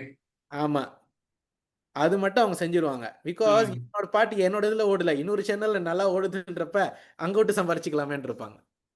Okay okay okay. ஸோ அப்போ யூடியூப்ல வந்துட்டு நமக்கு ஒரு அந்த ஆப்ஷன் இருக்கு. நம்ம வந்துட்டு நம்ம என்ன பண்ணலாம்னா, எஸ் இது வந்து அவங்களோட தான், என்ன மியூட் பண்ணாத, இதுலேருந்து மோனடைசேஷன் வந்துட்டு அவங்க எடுத்துக்கிட்டோன்னு. ஆனால் நம்ம ஃப்யூச்சரில் நம்ம என்னன்னாக்கா, we can have our own jingle, we can have our own music. அதை போட்டோம்னாக்கா யாருக்குமே எந்த பிரச்சனையுமே இருக்காது. ஆனால் we have to copyright that music, அதை நம்ம ப்ரொடெக்ட் பண்ணிக்கிறதுக்கு. Okay chief. ஓகே. நம்ம செஞ்சு வச்சிருப்போம், இன்னொருத்தன் போய் ட்ரேட் எல்லாமே கஷ்டம். Okay. Okay, so thank you chief. நல்ல தேங்க்ஸ் தேங்க்ஸ் சீஃப். ரொம்ப ஹெல்ப்ஃபுல்லாக இருக்கும் எல்லாருக்குமே. தென் பேட்டர்னுக்கு வந்துட்டேன். நான் முதல்ல சொன்னேன் இதெல்லாம் கொஞ்சம் ஃபாஸ்ட்டாக போயிடும்னு. பேட்டர்ன் வந்துட்டு இது வந்துட்டு என்னதுன்னா, புது கண்டுபிடிப்பு, புதுசாக ஏதாவது ஒரு வழி அந்த மாதிரி இருக்குனாக்கா இதெல்லாம் பேட்டர்ன் பண்ணலாம். ஏதாவது ஒரு ப்ரோசஸ் இருக்குது. இப்போ நீங்கள் பாருங்கள், அன்றைக்கி ஒரு ஒரு ஒரு புஸ்தம் சொல்லிக்கிட்டு இருந்தார், நம்ம வந்து வாட்டர் ஃபில்டரேஷன் செய்கிறோன்னு. வாட்டர் ஃபில்டர்னு எல்லார்ட்டையுமே தானே இருக்குன்னு. ஆனால் அவங்களுக்கு வந்து ஒரு தனி மெத்தட் இருக்குது. அப்போ தனி மெத்தட்னாக்கா அது வந்து பேட்டர்ன் கீழே தான் போகும். பேட்டர்ன் கீழேயே வந்துட்டு 2 இருக்குது. ஒன்று பேட்டர்ன், இன்னொன்று யூட்டிலிட்டி இன்னோவேஷன் சொல்லுவாங்க. அந்த எல்லாமே ப்ராசஸ் எல்லாம் ஒன்று தான். அதில் இன்னோவேஷன், ஒரு இன்னோவேட்டிவான வழி ஒன்று இருக்குது, அது நான் செஞ்சுருக்கேன். ஸோ அதுக்காகன்னு எல்லாரும் பார்ப்போம்ல, இந்த முன்ன வந்துட்டு ரேக்கெட் மாதிரி இருக்கும், கொசு அடிக்கிறதுக்குன்னு வச்சுருப்பாங்க. அதில் கூட பேட்டர்ன் வச்சுருப்பாங்க ஜப்பானில். நான் வந்துட்டு இதே தான் வச்சுருக்கேன். ஆனால் இதில் வந்து இன்னொரு எக்ஸ்ட்ரா ஒரு பட்டன் வச்சுருக்கேன். இந்த பட்டன் பாய்க்கிறப்போ வந்துட்டு அந்த சவுண்ட்லேயே வந்து அது செத்துரும், நான் அடிக்க தேவையில்ல. ஏன்னா இப்போ நம்ம பார்த்துருப்போம், அது வந்து வச்சு கொசு அடிப்பாங்க, அதை வச்சு தான் ஈ அடிப்பாங்க. ஸோ இவங்க வந்து இந்த ஜப்பான், ஏன்னா இந்த கிளாஸ் போனப்போ அங்கே காமிச்சாங்க. ஸோ இதெல்லாமே வந்து யூட்டிலிட்டி இன்னோவேஷன் கீழே, அதாவது ஒருத்தர் கண்டுபிடிச்சிட்டாரு, அது நான் வந்து இன்னொரு புதுசாக ஒன்று கண்டுபிடிச்சிருக்கேன். அதுதான் இந்த ஸ்மார்ட் ஃபோன். ஸ்மார்ட் ஃபோனில் ஆப்பிள் கண்டுபிடிச்சது எல்லாமே வந்துட்டு, ஸ்மார்ட் ஃபோன்னா எல்லாமே ஸ்கொயராக இருக்குது, அதில் தான் அந்த மெனு எல்லாமே இருக்குன்றதுன்னு. ஆனால் அதே ஸ்மார்ட் ஃபோனில் நான் புதுசாக ஒன்று கண்டுபிடிச்சேன்னு சொல்லி ஆரம்பிச்சுது. விவோவில் என்ன பண்ணாங்கனாக்கா, தம்ப்ரீன் வச்சு லாகின் பண்ணுறதுன்னு. ஸோ தம்ப்ரீன் அவங்க வச்சு செஞ்சதோட யாரும் ஆப்பிளில் செய்ய முடியல, அந்த பிரச்சனை வரும் அப்படின்னு அவங்க என்ன பண்ணாங்க, பேட்டனுக்கு ஃபேஷியல் ரெக்கக்னிஷன் ஆரம்பித்தாங்க. ஸோ ஒருத்தவங்க செஞ்சதை வந்துட்டு நான் இன்னும் அட்வான்ஸாக நான் ஒரு இன்னோவேஷன் கொடுக்குறேன், இன்னொருத்தவங்க செஞ்ச நான் ஒரு இன்னோவேஷன் கொடுக்குறேன். இன்னோவேஷன் இருந்துச்சு அந்த மாதிரி இருக்குனாக்கா நீங்கள் தாராளமாக பேட்டனுக்கு செய்யலாம். இது ரொம்ப ரொம்ப ஹெல்ப்ஃபுல்லாக இருக்கும். அடுத்தது வந்துட்டு பேட்டனுக்கு வந்து பப்ளிகேஷன் இருக்குது, ப்ரீலிமினரி எக்ஸாமினேஷன் இருக்குது, இதெல்லாம் முடிச்சு அப்ரூவ் பண்ணதுக்கப்புறம் தான் பேட்டன் வந்துட்டு ஆல்மோஸ்ட் நம்ம சொன்ன மாதிரி இந்த ட்ரேட்மார்க் எல்லாமே ஆல்மோஸ்ட் 18 மந்த் எடுக்கும் அதெல்லாம் அப்ரூவல் கிடைக்க. அதுக்கப்புறம் வந்துட்டு பேட்டன் கிடைக்கும். பேட்டன் வந்துட்டு அதுக்கு அதோட ஸ்பெல்லிங் வந்து ஸ்பேஸ் நெட், ஆனால் அவங்க சொல்கிறது வந்து எஸ்பாஸ் நெட்னு சொல்லுவாங்க. அதில் தான் போயிட்டு நீங்கள் பேட்டனை ரிஜிஸ்டர் பண்ணுறதுக்கு வந்துட்டு அப்ஸ்ட்ராக்டு அதுக்கு blah டீட்டெயில்ஸ் எல்லாம் போட்டு அதெல்லாம் அப்ளை பண்ணணும். அது ஒரு பெரிய ப்ராசஸ். ஸோ இதெல்லாமே வந்து நார்மலாக வந்துட்டு ட்ரேட்மார்க் ஏஜென்ட்டே கொடுத்துருவாங்க. ஸோ அது ஏன்னா அது அப்ஸ்ட்ராக்ட் இது என்னன்னு சொல்லி அப்ஸ்ட்ராக்ட் எழுதணும். அதுக்கப்புறம் வந்துட்டு ஒவ்வொரு நுணுக்கமும் அதில் எழுதணும். இது எதுக்காக நம்ம செய்கிறோம், இந்த ஆப்ஷன் ஏ என்ன, ஆப்ஷன் பி என்ன, ஏ கீழே இன்னொரு ஆப்ஷன் A1 இது என்ன, அது என்னன்னு எல்லாத்தையும் விரிவுபடுத்தி எழுதி அதுக்காக ஒரு படத்தை வரைஞ்சி அதுக்கப்புறம் அதை அப்லோட் பண்ணி ஓகே இது லாங் ப்ராசஸ்லாம். பட் பேட்டன் ரொம்ப ரொம்ப ரொம்ப ரொம்ப முக்கியம். மலேசியாவில் ரொம்ப குறைவாக இருக்குது. நீங்கள் புதுசாக எதாவது கண்டுபிடிக்கிறீங்கன்னா my suggestion go for patent. சரிங்களா? அடுத்தது அந்த ப்ரொடெக்ஷன் வந்துட்டு 20 வருஷத்துக்கு நீங்கள் தான் ராஜா. அப்போ யாரும் வந்து செய்ய போகிறாங்கனாக்கா அவங்கக்கிட்ட அது காசு கொடுத்து தான் அதை வாங்கி ஆகணும் அந்த ஐடியாவை. ஸோ இதனால தான் வந்துட்டு டெக்னாலஜி கம்பெனிலாம் they focus more on patent. நான் உனக்கு கண்டுபிடிச்சிட்டேன், நான் தான் பேட்டன் வச்சுருக்கேன், உனக்கு வேணுமா என்கிட்ட இருந்து வாங்கன்னு. பார்த்துருப்பீங்க இந்த dispute between Samsung and apple ரொம்ப நடக்கும். இது நான் தான் கண்டுபிடிச்சிட்டேன், நான் கேஸ் போட்டேன் உன் மேலே, நான் தான் கண்டுபிடிச்சிட்டேன், நான் உன் மேலே லா சூட் எடுக்கிறேன்னு. ஸோ இது ரொம்ப ரொம்ப நல்லது. நம்ம அது இளையராஜாவோட கதை சொல்லிக்கிட்டு இருந்தேன், காப்பிரைட்டோட. கம்மிங் பேக் டு இளையராஜா, 7000 பாட்டுக்கு மேலே செஞ்சு 1000 படங்களுக்கு மேலே செஞ்சு அவர் என்ன பண்ணாருனாக்கா லீகல் நோட்டீஸ் அனுப்புறது சிங்கர்ஸ்க்கு, event organiser performing his composition without his permission. அதாவது அவங்க அந்த ஷோ செஞ்சு அவங்க சம்பாதிக்கிறாங்க, பாட்டு என்னோடது, இசையை படைத்தது நான்னாக்கா என்னோட பாட்டை எடுத்து நீ பாய்க்கிறனாக்கா நீ என்கிட்ட ஒரு பெர்மிஷனும் கேட்கல, என்கிட்ட நீ சொல்லவும் இல்லைன்றது தான் அவரோட இது. அடுத்தது வந்துட்டு எல்லாருக்குமே தெரியுமான்னு தெரியல, அந்த எஸ்பி பாலா வந்துட்டு அவர் கான்சர்ட்லாம் பாடுறதே பாட முடியாதுன்னு சொன்னார், என்னோட பாட்டெல்லாம் நீ பாடக்கூடாது. என்னதான் வாய்ஸ் எஸ்பி பாலாவோட இருந்தாலும் மியூசிக் செஞ்சது இவருன்ற வச்சு அவர் பாட முடியாதுன்னு சொன்னது. ஸோ இண்டஸ்ட்ரியில் இது வந்துட்டு பெரிய இம்பேக்ட் ஆகுனுச்சு நிறைய கம்போசர்களுக்கும் இவருக்குமேனு. பட் எண்ட் ஆஃப் தி டே வந்துட்டு எல்லாருமே கேட்டது அதான் இன்னொரு கம்பெனி வாங்கிட்டாங்கல்ல, இவர் எப்படி இன்னும் சொன்னார்னா காப்பிரைட்டோட யார் செஞ்சாங்களோ அவங்களுக்கு அந்த ரைட்ஸ் இருக்குது, அவங்கக்கிட்டே இந்த வாங்கின அந்த கம்பெனிக்கு ரைட்ஸ் இருக்குது இல்லைன்னு இல்லை, ஆனால் மற்ற யாருக்குமே அந்த ரைட்ஸ் இல்லை. இவர் வந்துட்டு அதை பற்றி பேச முடியும். ரைட். ஸோ கன்க்ளூஷன், மை ஐபிஓவில் வந்துட்டு இது மூலமாக தான் இது எல்லாமே நடக்கும். நீங்கள் யாருக்கிட்ட டீல் பண்ணால் சரி, ஒரு ட்ரேட்மார்க் ஏஜென்ட்டோ ஒரு லாயரோ யாருனாலுமே இவங்க எல்லாருமே வந்துட்டு மை ஐபிஓ தான் ரெஜிஸ்டர் பண்ணி ஆகணும். ஸோ நார்மலாக ட்ரேட்மார்க் வந்துட்டு உங்களுக்கு வந்துட்டு 10 வருஷம் ப்ரொடெக்ட் பண்ணோம், காப்பிரைட் வந்துட்டு 50 வருஷம் உயிரோடு இருக்கிற வரைக்கும் ஃபுல்லாகவே இருக்கும் என் பேரில் இருக்குனாக்கா, அதுக்கப்புறம் 50 வருஷம் எக்ஸ்ட்ரா. பேட்டன் வந்து 20 வருஷம் கொடுக்கும். அதே வந்து காப்பிரைட்ஸ் வந்துட்டு வந்து ரிஜிஸ்டர் பண்ணுறதுக்கு டைம் குறவாக இருந்தாலும் பேட்டனுக்கு கொஞ்சம் நாட்கள் கூடயே எடுக்கும். Even you can go up to 3 years. Trademark we can go up to 18 months ஒரு ட்ரேட்மார்க் கிடைக்கிறதுக்கு. ஸோ நல்ல எக்ஸாம்பிள் எல்லாமே சொன்னேன். இதெல்லாம் நல்லா வாங்கிக்கிட்டு இதை வந்துட்டு எப்படி நீங்கள் உங்கள் பிராண்டுக்கு வந்துட்டு இன்னும் சிறப்பாக உங்கள் பிராண்டை கொண்டு போக முடியும்னு யோசிங்க. உங்களோட க்ரியேட்டிவ் ஒர்க்கை வந்துட்டு அடுத்தடுத்து இன்னும் எப்படி செஞ்சாலும் அது எப்படி நீங்கள் ப்ரொடெக்ட் பண்ணலான்னு யோசிங்க. உங்கள் வீடை நீங்கள் பூட்டலைன்னா வேற ஆள் பூந்துருவாங்க, அதே தான். இது ஒரு நல்ல எக்ஸாம்பிள் நான் ஒன்று சொல்கிறேன். இது நல்ல கதை. என்னதுன்னா, ஒரு ஃபியூ இயர்ஸ் முன்னுக்கு நடந்துச்சு, ஒரு 3-4 இயர்ஸ்க்கு முன்னே நேசமணியோட நேசமணி மீம் வந்து என்னதுனாக்கா அந்த மேலே வந்து அந்த ஹேமர் வந்து விழும். அப்போ அந்த ஒரு டைமில் வந்து அந்த மீம் ரொம்ப ஃபேமஸாக இருந்துச்சு. நேசமணின்ற கேரக்டர் யாருன்னாக்கா வடிவேலு அந்த ஃப்ரெண்ட்ஸ் படத்தில் நடித்து அந்த அந்த ஹேமர் விழுற கேரக்டர் வந்துட்டு எல்லாருமே அதை பற்றி போஸ்ட் போட்டுக்கிட்டே இருந்தாங்க. அப்போ நான் ஒரு போஸ்ட் போட்டிருந்தேன், if only Nesamani has trademarked his brand name nobody could have used his name without asking him நான் போட்டிருந்தேன் நான். ஏன்னா எல்லாருமே எடுத்து பாய்ச்சிக்கிட்டு இருக்காங்க. எல்லாருமே நீங்கள் பாருங்கள், வடிவேலு சொன்ன எவ்வளோ டைலாக் வந்து இப்போ படப்பேராக வருது. அந்த அந்த அந்த அந்த படப்பேர் எல்லாமே வந்து எல்லாருமே பாய்க்கிறப்ப எல்லாருமே யூஸ் பண்ணுறாங்க. அவரோட வசனங்கள் எல்லாமே படம் பேராக வருது. பட் அந்த எல்லாமே அவர் ட்ரேட்மார்க் பண்ணியிருந்தாருனாக்கா அவர் வேற லெவல் இருந்திருப்பார். இது நான் வச்ச பேர், இது நான் காப்பிரைட் பண்ணியிருக்கேன் அந்த மாதிரி என்ன. ஆனால் அவங்க அந்த மாதிரிலாம் செய்ய கிடையாது. பட் அந்த ரீச் கூட இருக்கிற வச்சு தான் அது எல்லாமே எடுத்துக்குவாங்க. ஸோ இது ரொம்ப ரொம்ப முக்கியம். நீங்கள் கஷ்டப்பட்டு ஒன்று ஆரம்பித்து இன்னொருத்த எடுத்து பாய்க்கிறதுக்காகவா நீங்கள் ஒரு பிஸ்னஸ் செய்ய போகிறீங்க. So protection is very very very important. இது உங்களோட பிஸ்னஸ் உங்களுக்கு அது வருமானத்தை தேடி கொடுக்க போகுதுன்னா அதை நீங்கள் தான் பாதுகாத்துக்கணும். மிக்க நன்றி. தேங்க்யூ. நான் ஒரு 2 minutes பிரேக். அதுக்குள்ளே என்ன கேள்வி இருக்குது கேளுங்க. நம்ம பிராண்ட் யூஎஸ்பி போகலாம். சீஃப், சொல்லுங்க சீஃப். ட்ரேட்மார்க், காப்பிரைட், பேட்டன் முடிஞ்சு. இப்போ பிராண்ட் யூஎஸ்பி நான் அன்றைக்கி சொன்ன மாதிரி ஒரு குயிக் ரீகேப் பண்ணலாம். ஓகே. யாராருக்கும் கேள்வி ஏதாவது இருக்குனாக்கா we can have 2 minutes ஒரு வச்சுட்டு ஒரு பிரேக் கூட விடலாம். ஏன்னா ரொம்ப நேரம் இருக்காங்களே. Okay, can also. we can start at 9:31 or 9:32. ம். ஸோ யாருக்காவது கேள்வி இருக்குன்னா கேளுங்க. அப்படி இல்லைனாக்கா we can start our session back in 9:31 or 9:32.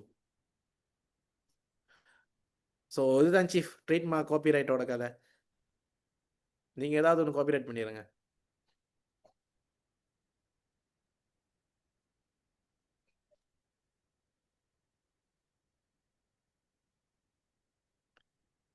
Coach பால் கிருக்கன்லாகி. ஆமாம், ஆ? அவர் நேசமணியோட சொன்னதுக்கு அவர் போட்டிருக்காரு.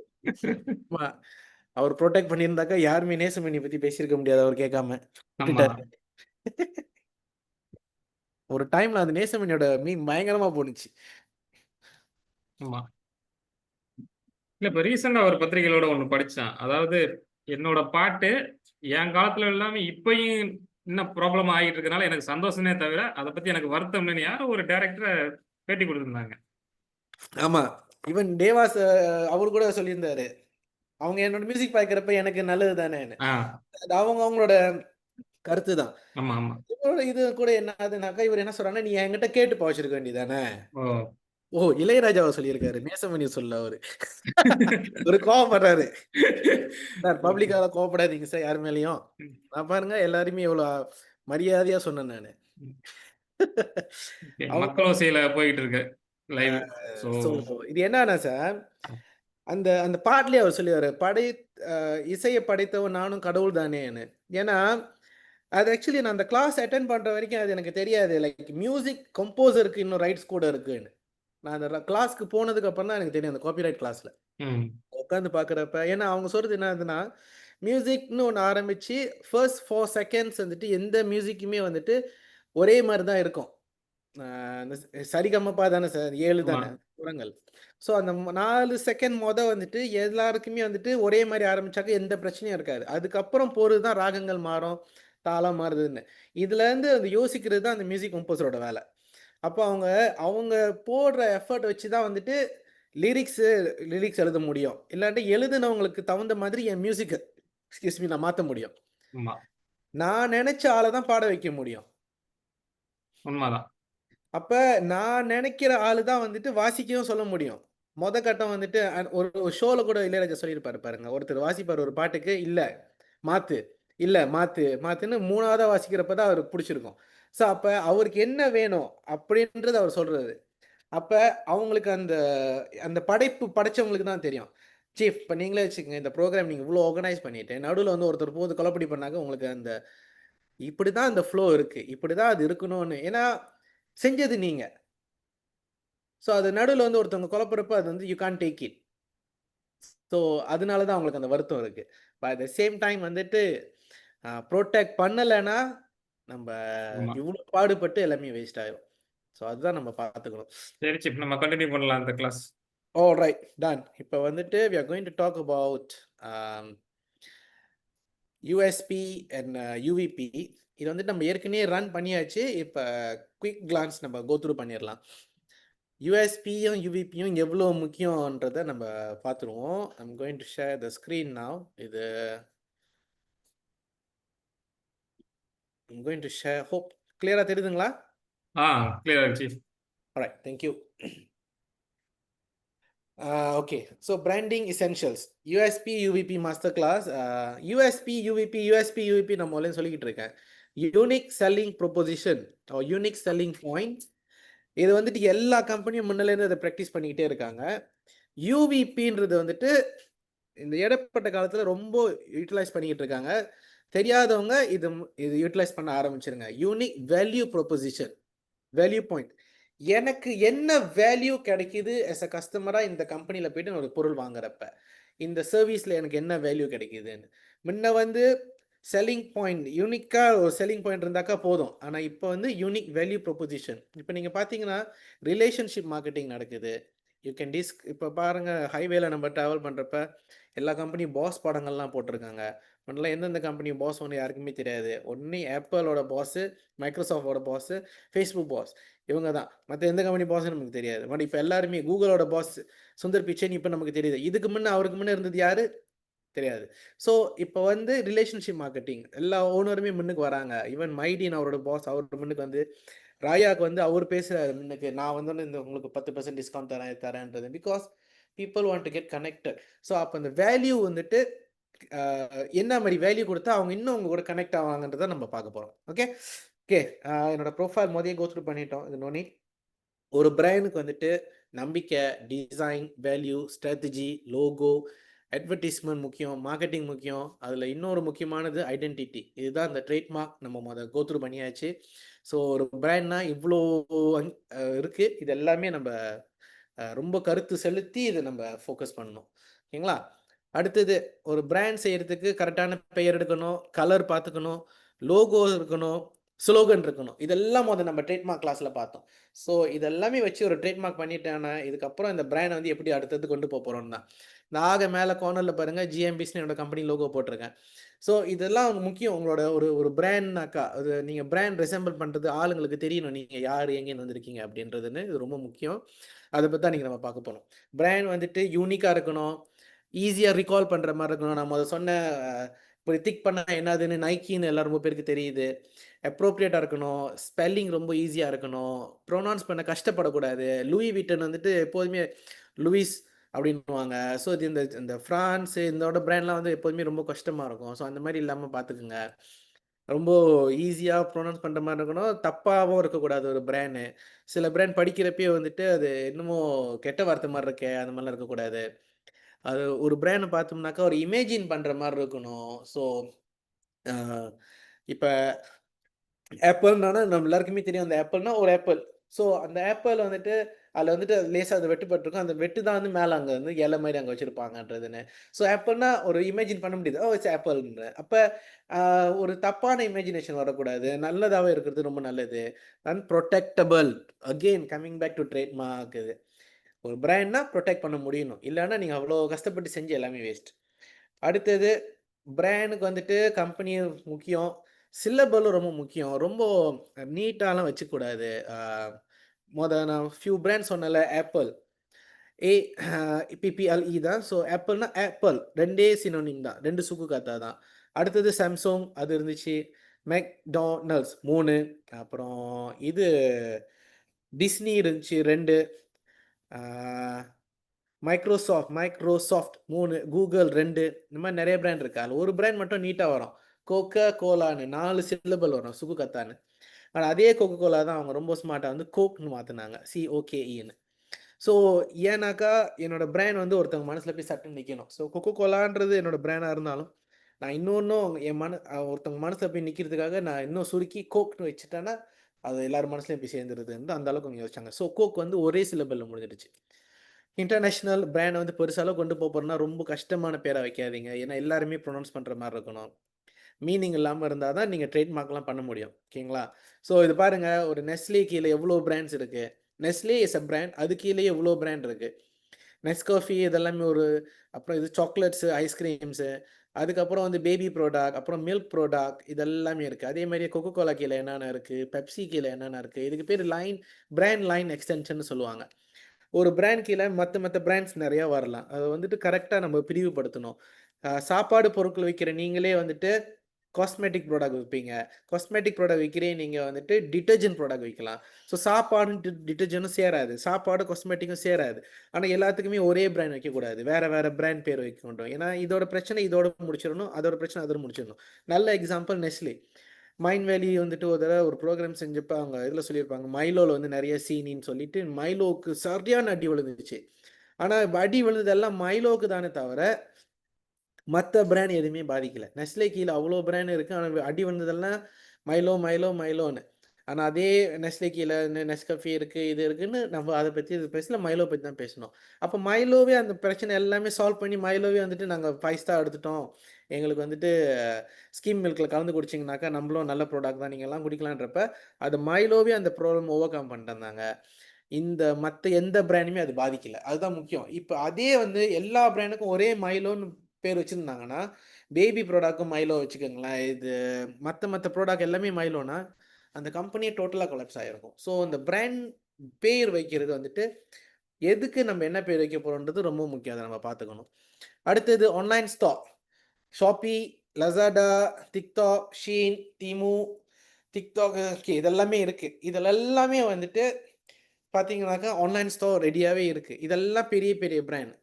இவ்வளோ பிராண்ட் இருக்குது. இப்போதைக்கு மார்க்கெட் பிளேஸில் பார்த்தீங்கன்னாக்கா தீமுவும் இன்னொரு ஆன்லைன் ஸ்டோர் தௌபாவ், இவங்க 2 பேர் தான் நம்பர் 1ல இருக்காங்க.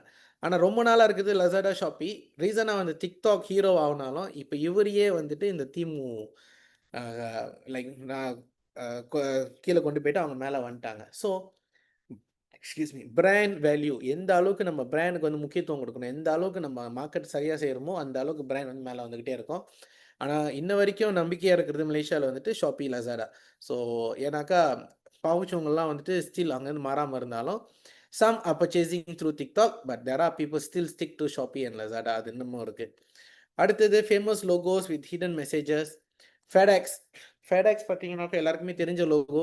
அவங்களோட பார்த்தீங்கன்னாக்கா அவங்க மூவிங் ஒரு ஃபார்வர்டிங் கம்பெனியில், ஒரு ஃபார்வர்டிங் கம்பெனினாக்கா நான் என்னோடய ஜாமான் வந்து பொருட்களை வந்து எக்ஸ்போர்ட் பண்ணுறதுக்கான அந்த அவங்களோட பாருங்கள் அந்த லோகோலேயே வந்துட்டு ஏரோ இருக்கும்.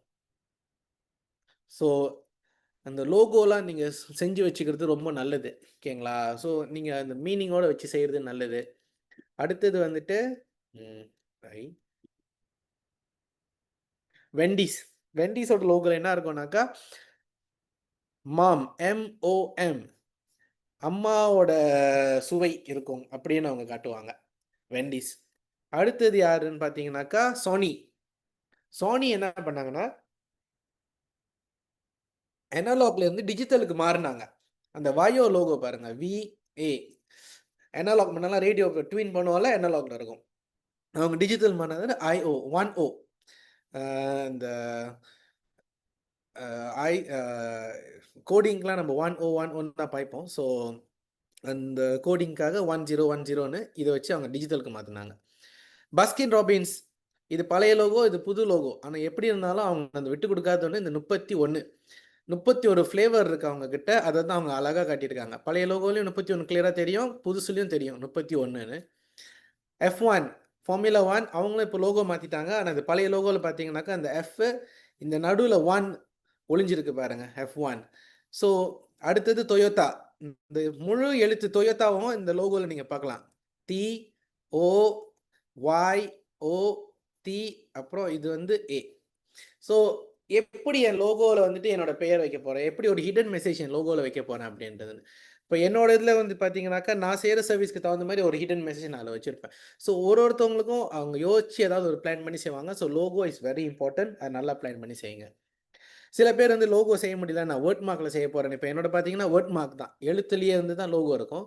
அந்த மாதிரி தான் CNN, கோகோகோலா, சாம்சங், எஸ்ட்ரோ, எலிகேட்ஸ், கூகுள்.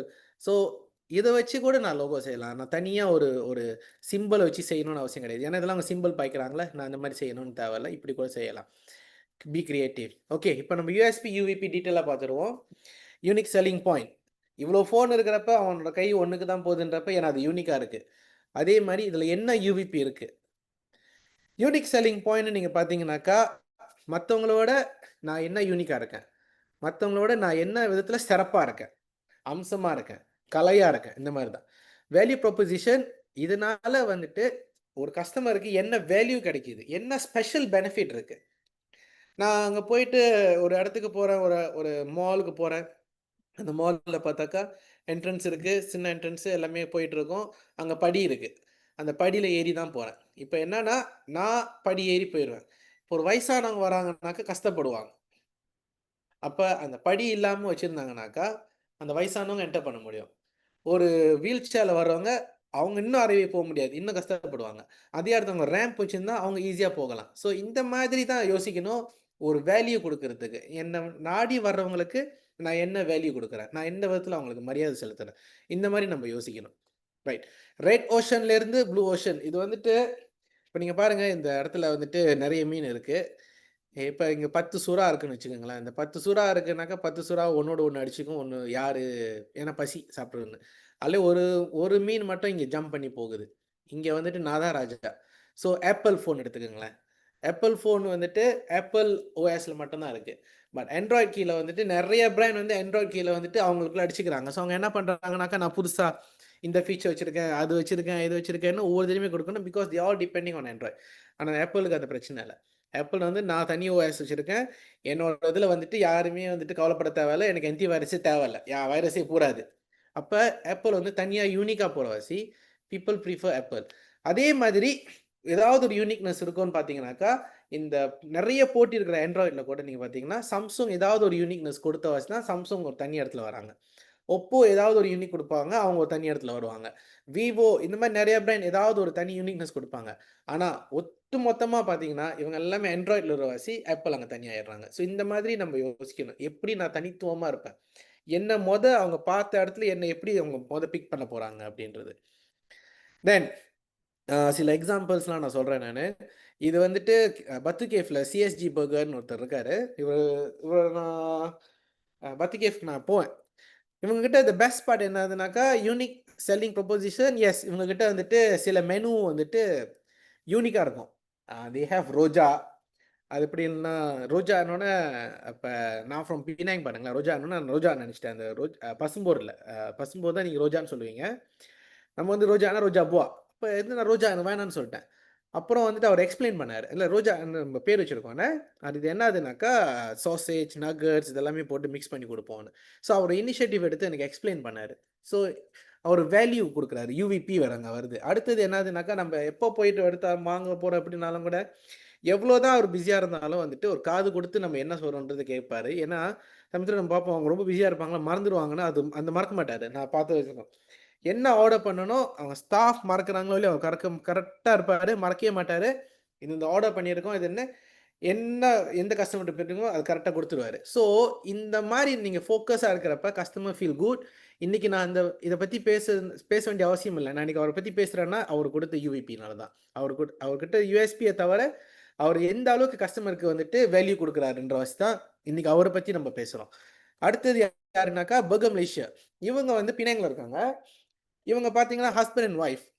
நான் வந்துட்டு ஃபியூ இயர்ஸ் முன்னே வந்துட்டு நான் பினாங்கில் இருக்கிறப்ப என்னோட சனை கூப்பிட்டு போவோம். அப்போ வந்து என் சன் வந்துட்டு சின்ன பையன் தான் பாருங்களேன், அங்கே ஓடிக்கிட்டு இருப்பார். அப்போ ஒரு இடத்துல நிற்க மாட்டார். நமக்கு ஒரு பயம் இருக்கும்ல, பர்கர் கடை இதான் நடந்துருமா, நசந்தம்பா இது நடந்துடக்கூடாதுன்னு. அந்த ஒய்ஃப் அவங்க என்ன பண்ணுவாங்கனாக்கா, ஏன்னா என் சன் வந்துட்டு மலாய் அவருக்கு வராதுல்ல, அப்போ அவங்க என்ன பண்ணுவாங்கனாக்கா, என் சன் கிட்ட கூப்பிட்டு வச்சு அவங்க பேச ஆரம்பித்தாங்க இங்கிலீஷ்லேயே அவங்ககிட்ட. Hi boy come here, I will explain to யூன்னு. என் பையன் அங்கங்கே ஓடிக்கிட்டு இருந்தவர் வந்துட்டு அவரை ஸ்டாப் பண்ணிவிட்டு அவங்க பேசுகிறத வாசி அவர்கிட்ட பேசின வாசி அவரும் நின்று பேச ஆரம்பிச்சு. அந்த ஹோல் செஷன் வந்து அவங்க அந்த பர்கர் முடிகிற வரைக்கும் அவங்க நிறைய பேச்சு கொடுத்தோன்னே he feel so comfortable. Next time நான் பர்கர் வாங்க போகிறேன்னாக்கா அவருக்கு அந்த கடைக்கு தான் போகணுன்னு. ஏன்னாக்கா என் சனுக்கு வந்து ஹீ ஃபீல் வேல்யூட். எத்தனையோ கடைக்கு போவோம், எங்களை யாருமே கண்டுக்க மாட்டாங்க, அவர்கிட்ட பேச மாட்டாங்க, ஏன்னா சின்ன பையன்ல அப்படின்னு. ஆனால் இவங்க அந்த மரியாதை கொடுத்து அவர்கிட்ட பேசுகிறப்ப என்ன நடக்குதுன்னா, தே ஃபீல் வேல்யூட். இப்போ ஆட்டோமேட்டிக்காக ஆஸ் அ ஃபாதர் நம்ம என்ன பண்ணுவோம், ஓகே அந்த கடைக்கே போயிடலாம் அப்படின்னு. ஸோ இதுதான் இந்த வேல்யூ. நீங்கள் உங்கள் கஸ்டமர் வந்துட்டு தாழ்த்தக்கூடாது, வயசு பார்க்கக்கூடாது, யாராக இருந்தாலும் உங்கள் கஸ்டமர் தான், அது ரொம்ப முக்கியம். அடுத்தது இந்த மாடர்ன் ஸ்டோர் வந்து பிக் ஃபீல்ட்ஸ் இருக்காங்க, நீங்கள் போயிருப்பீங்க. இதில் வந்துட்டு பெஸ்ட் பார்ட் என்னென்னா, யூஎஸ்பி வந்துட்டு எஸ் என்ன இந்தியா ப்ராடக்ட் உங்களுக்கு வேணுமோ அதை அவங்க எல்லாம் வச்சுருக்காங்க. You name it you get it.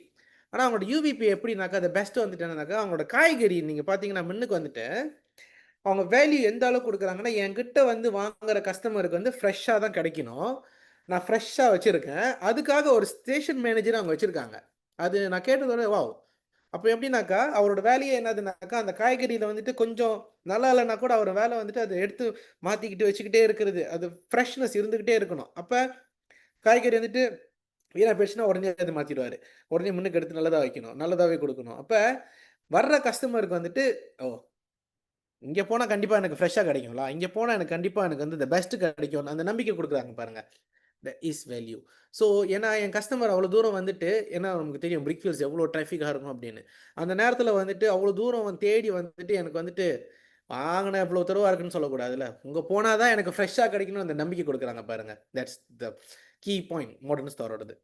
அடுத்தது மெக்டானல்ட்ஸ் தான் வந்துட்டு ரொம்ப விஷயங்களை நான் பார்த்தேன். ஏன்னா ஐ ஒர்க் இன் மெக்டி பிஃபோர்.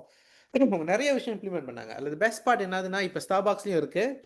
நீங்கள் கதவு திறந்து என்டர் பண்ணதோட hi hello welcome to McDonald's அப்படி சொல்லுவாங்க. நீங்கள் போனதோடய உங்களை வரவேற்கிறது. சில ரெஸ்டாரண்ட் நம்ம போய் பார்ப்போம், உட்காந்து இருப்போம், கண்டுக்கவே மாட்டோம், தெரியாத மாதிரி இருக்கும், நமக்கு கடுப்பாகும் எவ்வளோ நேரம் தான் வெயிட் பண்ணுறோன்னு. ஸோ இதெல்லாமே வந்துட்டு இரிட்டேஷன் ஆகிறப்ப we can not to go back again. So இந்த மாதிரி ஃபீல் கொடுக்குறப்ப you feel good, you feel welcomed, you want to go back again, you want. அவங்க எவ்வளோ பெரிய பிராண்ட்லாம் நம்ம இருந்தால் கூட, விலை கூடனா கூட அவங்க என்னை மதிக்கிறாங்க, அதுக்காகவே நாங்கள் போகிறேன்ற மாதிரி ஒரு ஃபீலிங் கொடுக்குறது. ரெண்டாவது வந்துட்டு மெக்டானல்ட்ஸ், பீஸா ஹட், அவங்களாம்னாக்கா சில பொருட்கள்லாம் நீங்கள் வாங்கிட்டு டேக் அவேக்குனாக்கா நீங்கள் ரொம்ப நேரம் வெயிட் பண்ணுறீங்கனாக்கா தில் கம் அண்ட் கிவ் சின்ன கர்டிசி கப்பில் வந்து தண்ணி கொடுப்பாங்க. ஏன்னா உங்கள் டைம் அவங்க மதிக்கிறாங்க.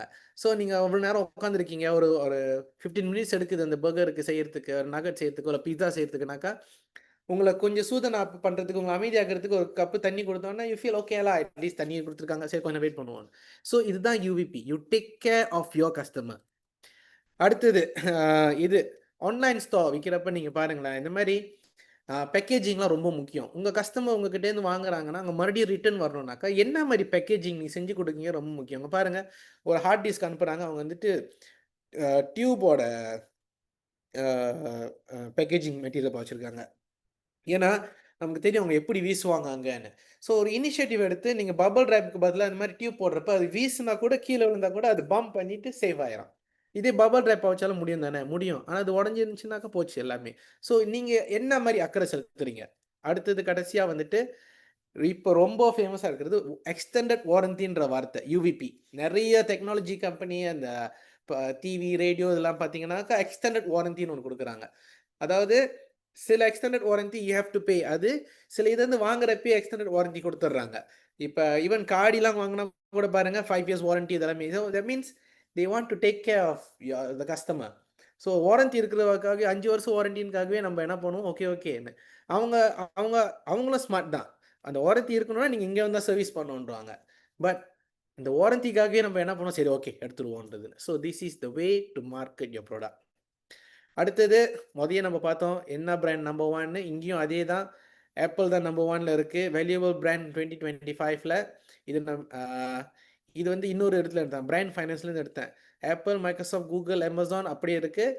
இங்கே ஃபேஸ்புக் பதிலாக வால்மார்ட் வந்துருச்சு. இது வந்துட்டு Walmart, Samsung, TikTok, Facebook, Nvidia. அப்புறம் இது வந்துட்டு ஸ்ட்ராங்கஸ்ட் பிராண்ட்.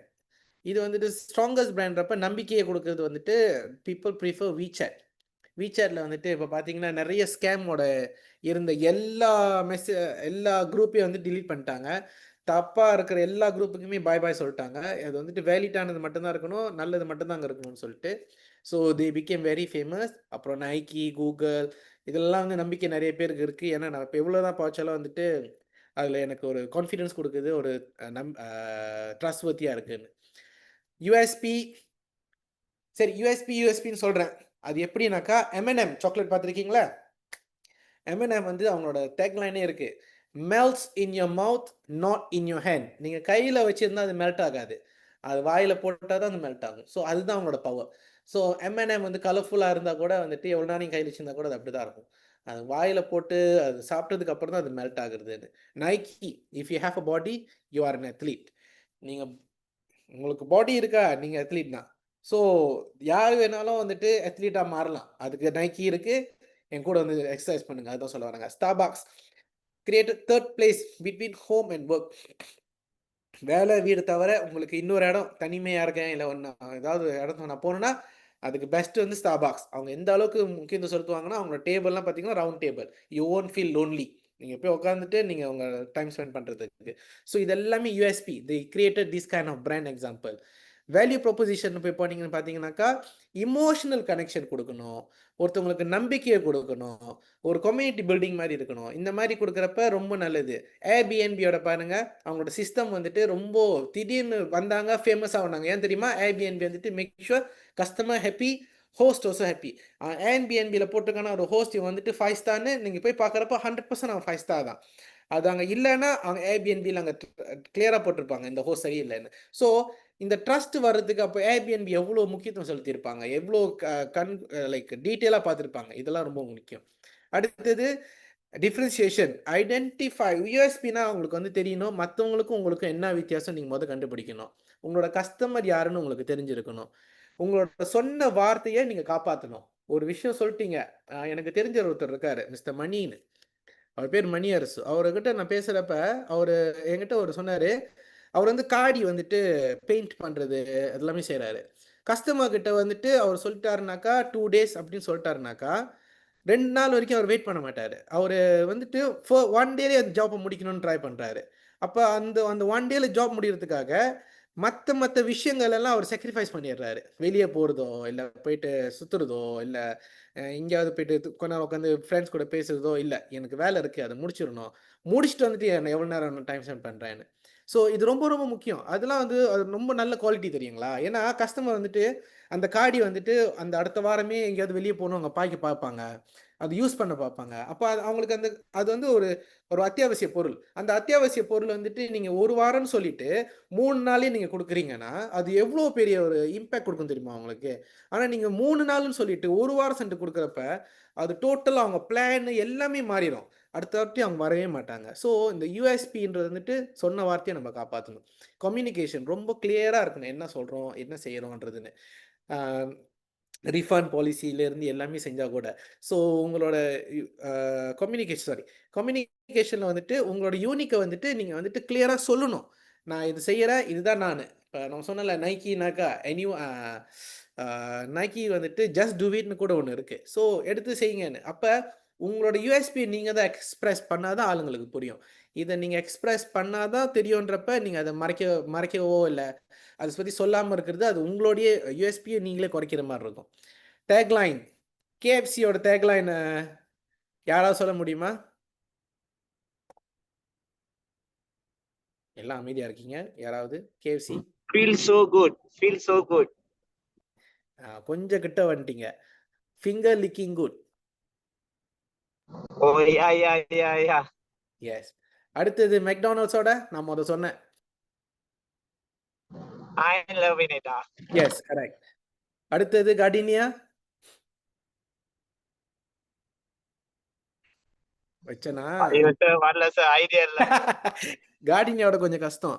மலையாளியும் இருக்கு, இங்கிலீஷ்லயும் இருக்கு. சுங்கு enah dimakan begitu saja, இல்லாட்டினாக்கா it's so good even to eat it on its own. அந்த ரொட்டி நம்ம அப்படியே சாப்பிடலாம்.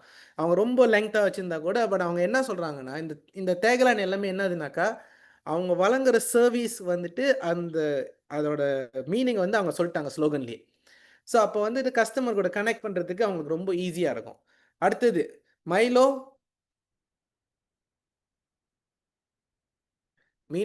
anda jadi sehat dan kuat.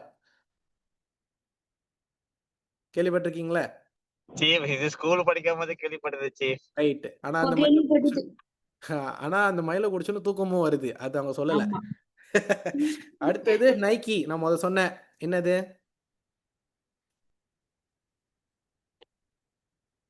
Just do it.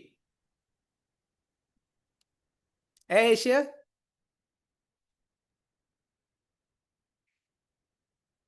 No idea sir.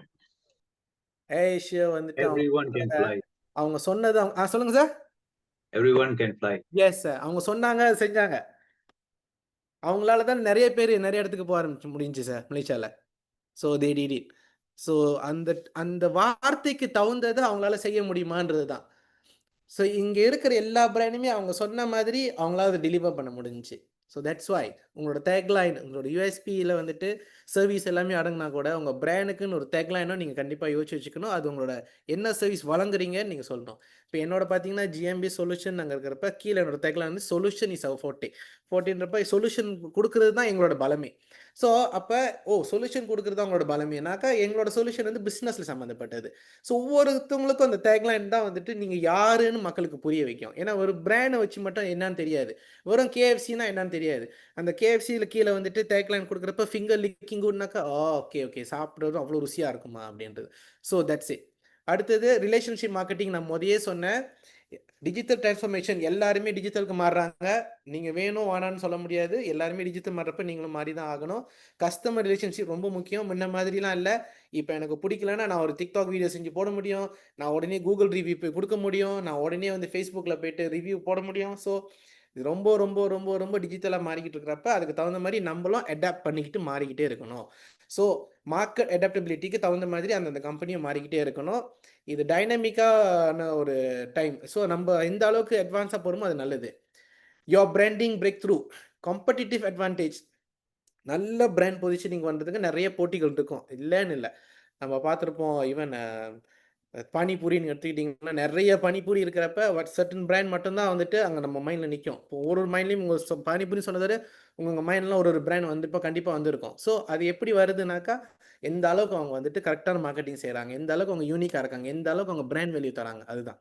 அடுத்தது கஸ்டமர் லாயல்ட்டி. உங்களோட கஸ்டமருக்கு வந்துட்டு என்ன மாதிரி வந்துட்டு ரிலேஷன்ஷிப் அவங்க கூட நீங்கள் வச்சுருக்கீங்க, என்ன மாதிரி லாயல்ட்டி ப்ரோக்ராம் அவங்களுக்கு செய்கிறீங்க. ஒரு கிளியரான யூஎஸ்பி யூவிபி இல்லைனாக்கா ஒரு ப்ராப்பர் ரிலேஷன்ஷிப் வைக்கிறது ரொம்ப கஷ்டம். அப்புறம் இது ரெண்டுமே இருந்தால் தான் உங்களோட பிராண்ட் வந்து நல்ல க்ரோத் அடையும். அப்போ தான் நீங்கள் இன்னும் நல்ல பொசிஷனுக்கு கொண்டு வர முடியும். நல்ல ஒரு ஒரு ஒரு ஒரு பவர்ஃபுல்லான இடத்துல இருக்கிறதுக்குனாக்கா இதுதான் உங்களுக்கு ஹெல்ப் பண்ணும். இல்லாட்டினாக்கா அது ரொம்ப ரொம்ப கஷ்டம். ஓகே, ஸோ இதையும் நான் முடிச்சிட்டேன். இப்போ கரெக்டாக மணி 10 அடிக்கு 1 நிமிஷம் இருக்குது. என்னோட ஜிஎம்பி சொல்யூஷன் நான் முதல்ல சொன்னேன், சொல்யூஷன் இஸ் அவர் ஃபோர்டே. என்னோட செஷனுக்குலாம் நான் வந்து ஒரு வார்த்தை பார்ப்பேன், உசாஹ் அவான்னு. அதில் நீங்கள் பார்த்தீங்கன்னாக்கா உசாஹா இங்காக்கு அவான் நான் இங்கே போட்டிருப்பேன். நான் இது என்னோட செஷன் எல்லாத்துலேயுமே நான் வச்சுருப்பேன். அதாவது இப்போ உசாஹா இங்காக்கு அவான், மேகம் இருக்குல்ல, என்னதான் லைக் வானம் தான் மேலே ஆக மேலே. ஆனால் இந்த மேகம் நினச்சிச்சுனாக்கா அந்த வானத்தையும் இருட்டாக்கிட்டு மழையை கொடுக்க முடியும். அதே மேகம் நினச்சாக்கா அந்த சூரியனை மரட்டி மேகமூட்டமாக்க முடியும். ஸோ பிஸ்னஸ்ன்றது நம்ம எல்லாமே மேலே வந்துட்டு எவ்வளோ லைக் பொலிட்டிஷியனோ லீடர்ஸோ யாரும் இருந்தால் கூட பிஸ்னஸ் பீப்புள் நம்ம தான் வந்துட்டு அந்த நாட்டுக்கு நிறைய விஷயம் கொண்டு வருவோம். நிறைய இனோவேஷன், நிறைய விஷயங்கள் நம்ம செய்வோம். ஸோ நம்ம முயற்சி மட்டும் என்றைக்குமே விடவே கூடாது, சிறப்பாக செய்வோம். இந்த மாதிரி நிறைய செஷன் செய்கிறாங்க, அதில் போய் பங்கெடுத்துங்க. ஃப்ரீயாகவும் இருக்கும். பணம் கட்டி போகணும் என்ன கேட்டிங்கனாக்கா, நான்லாம் வந்துட்டு வருஷத்துக்கு அட்லீஸ்ட் ஒரு 2 ட்ரைனிங்காவது அட்டென்ட் பண்ணிடுவேன். ஃப்ரீனாலும் சரி, காசு கட்டினாலும் சரி அட்டென்ட் பண்ணிடுவேன். ஏன்னாக்கா மாறிக்கிட்டே இருக்குது உலகம். ஸோ நீங்கள் முடிஞ்ச அளவுக்கு நிறைய அட்டென்ட் பண்ணுங்கள். அட் த சேம் டைம் அதை இம்ப்ளிமெண்ட் பண்ணுங்கள். அட்டென்ட் பண்ணிட்டு அப்படியே விட்டுறாதீங்க.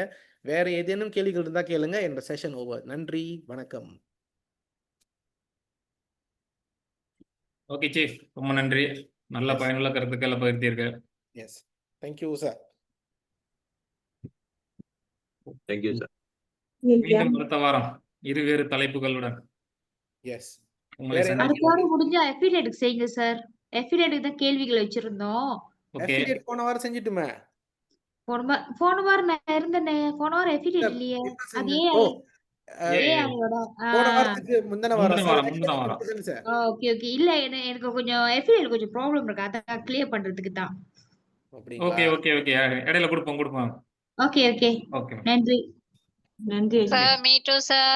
எனக்கும் வந்து நானும் அஃபிலியேட் தான், அஃபிலியேட் ஆனந்தி. ஸோ எனக்கும் நிறைய கேள்விகள் இருக்கு. அஃபிலியேட்டுக்குன்னு தனியா கொஞ்சம் வைங்க சார். கண்டிப்பா இருக்கும். Thank you sir. ஓகே சார் இப்போ ஒரே ஒரு கேள்வி கேட்கலாமா? கேளுங்க. ஓகே சார், நான் வந்து ஒரு வீடியோ போஸ்ட் பண்ணியிருந்தேன். என்னோட ப்ராடக்ட் வந்து கோவா லீஃப் இந்தியன் டீ. அந்த ஓனர் வந்து நடிகர் ஜீவா இருக்காங்கல்ல, அவரை வச்சு அவங்க வந்து வீடியோ செஞ்சு போட்டிருந்தாங்க. அவங்க வந்து ஆரம்பத்துல எல்லோ பேக் போட்டிருந்தாங்க. அவங்களோட கொஞ்சம் பிரச்சனைனால அந்த வீடியோஸ் எல்லாம் வயலேஷன் ஆகி ப்ராடக்ட் எடுக்க வேண்டியதாயிடுச்சு. தென் அவங்க திரும்பியும் இது பண்ணி வீடியோஸ் எல்லாம் போட்டிருந்தாங்க.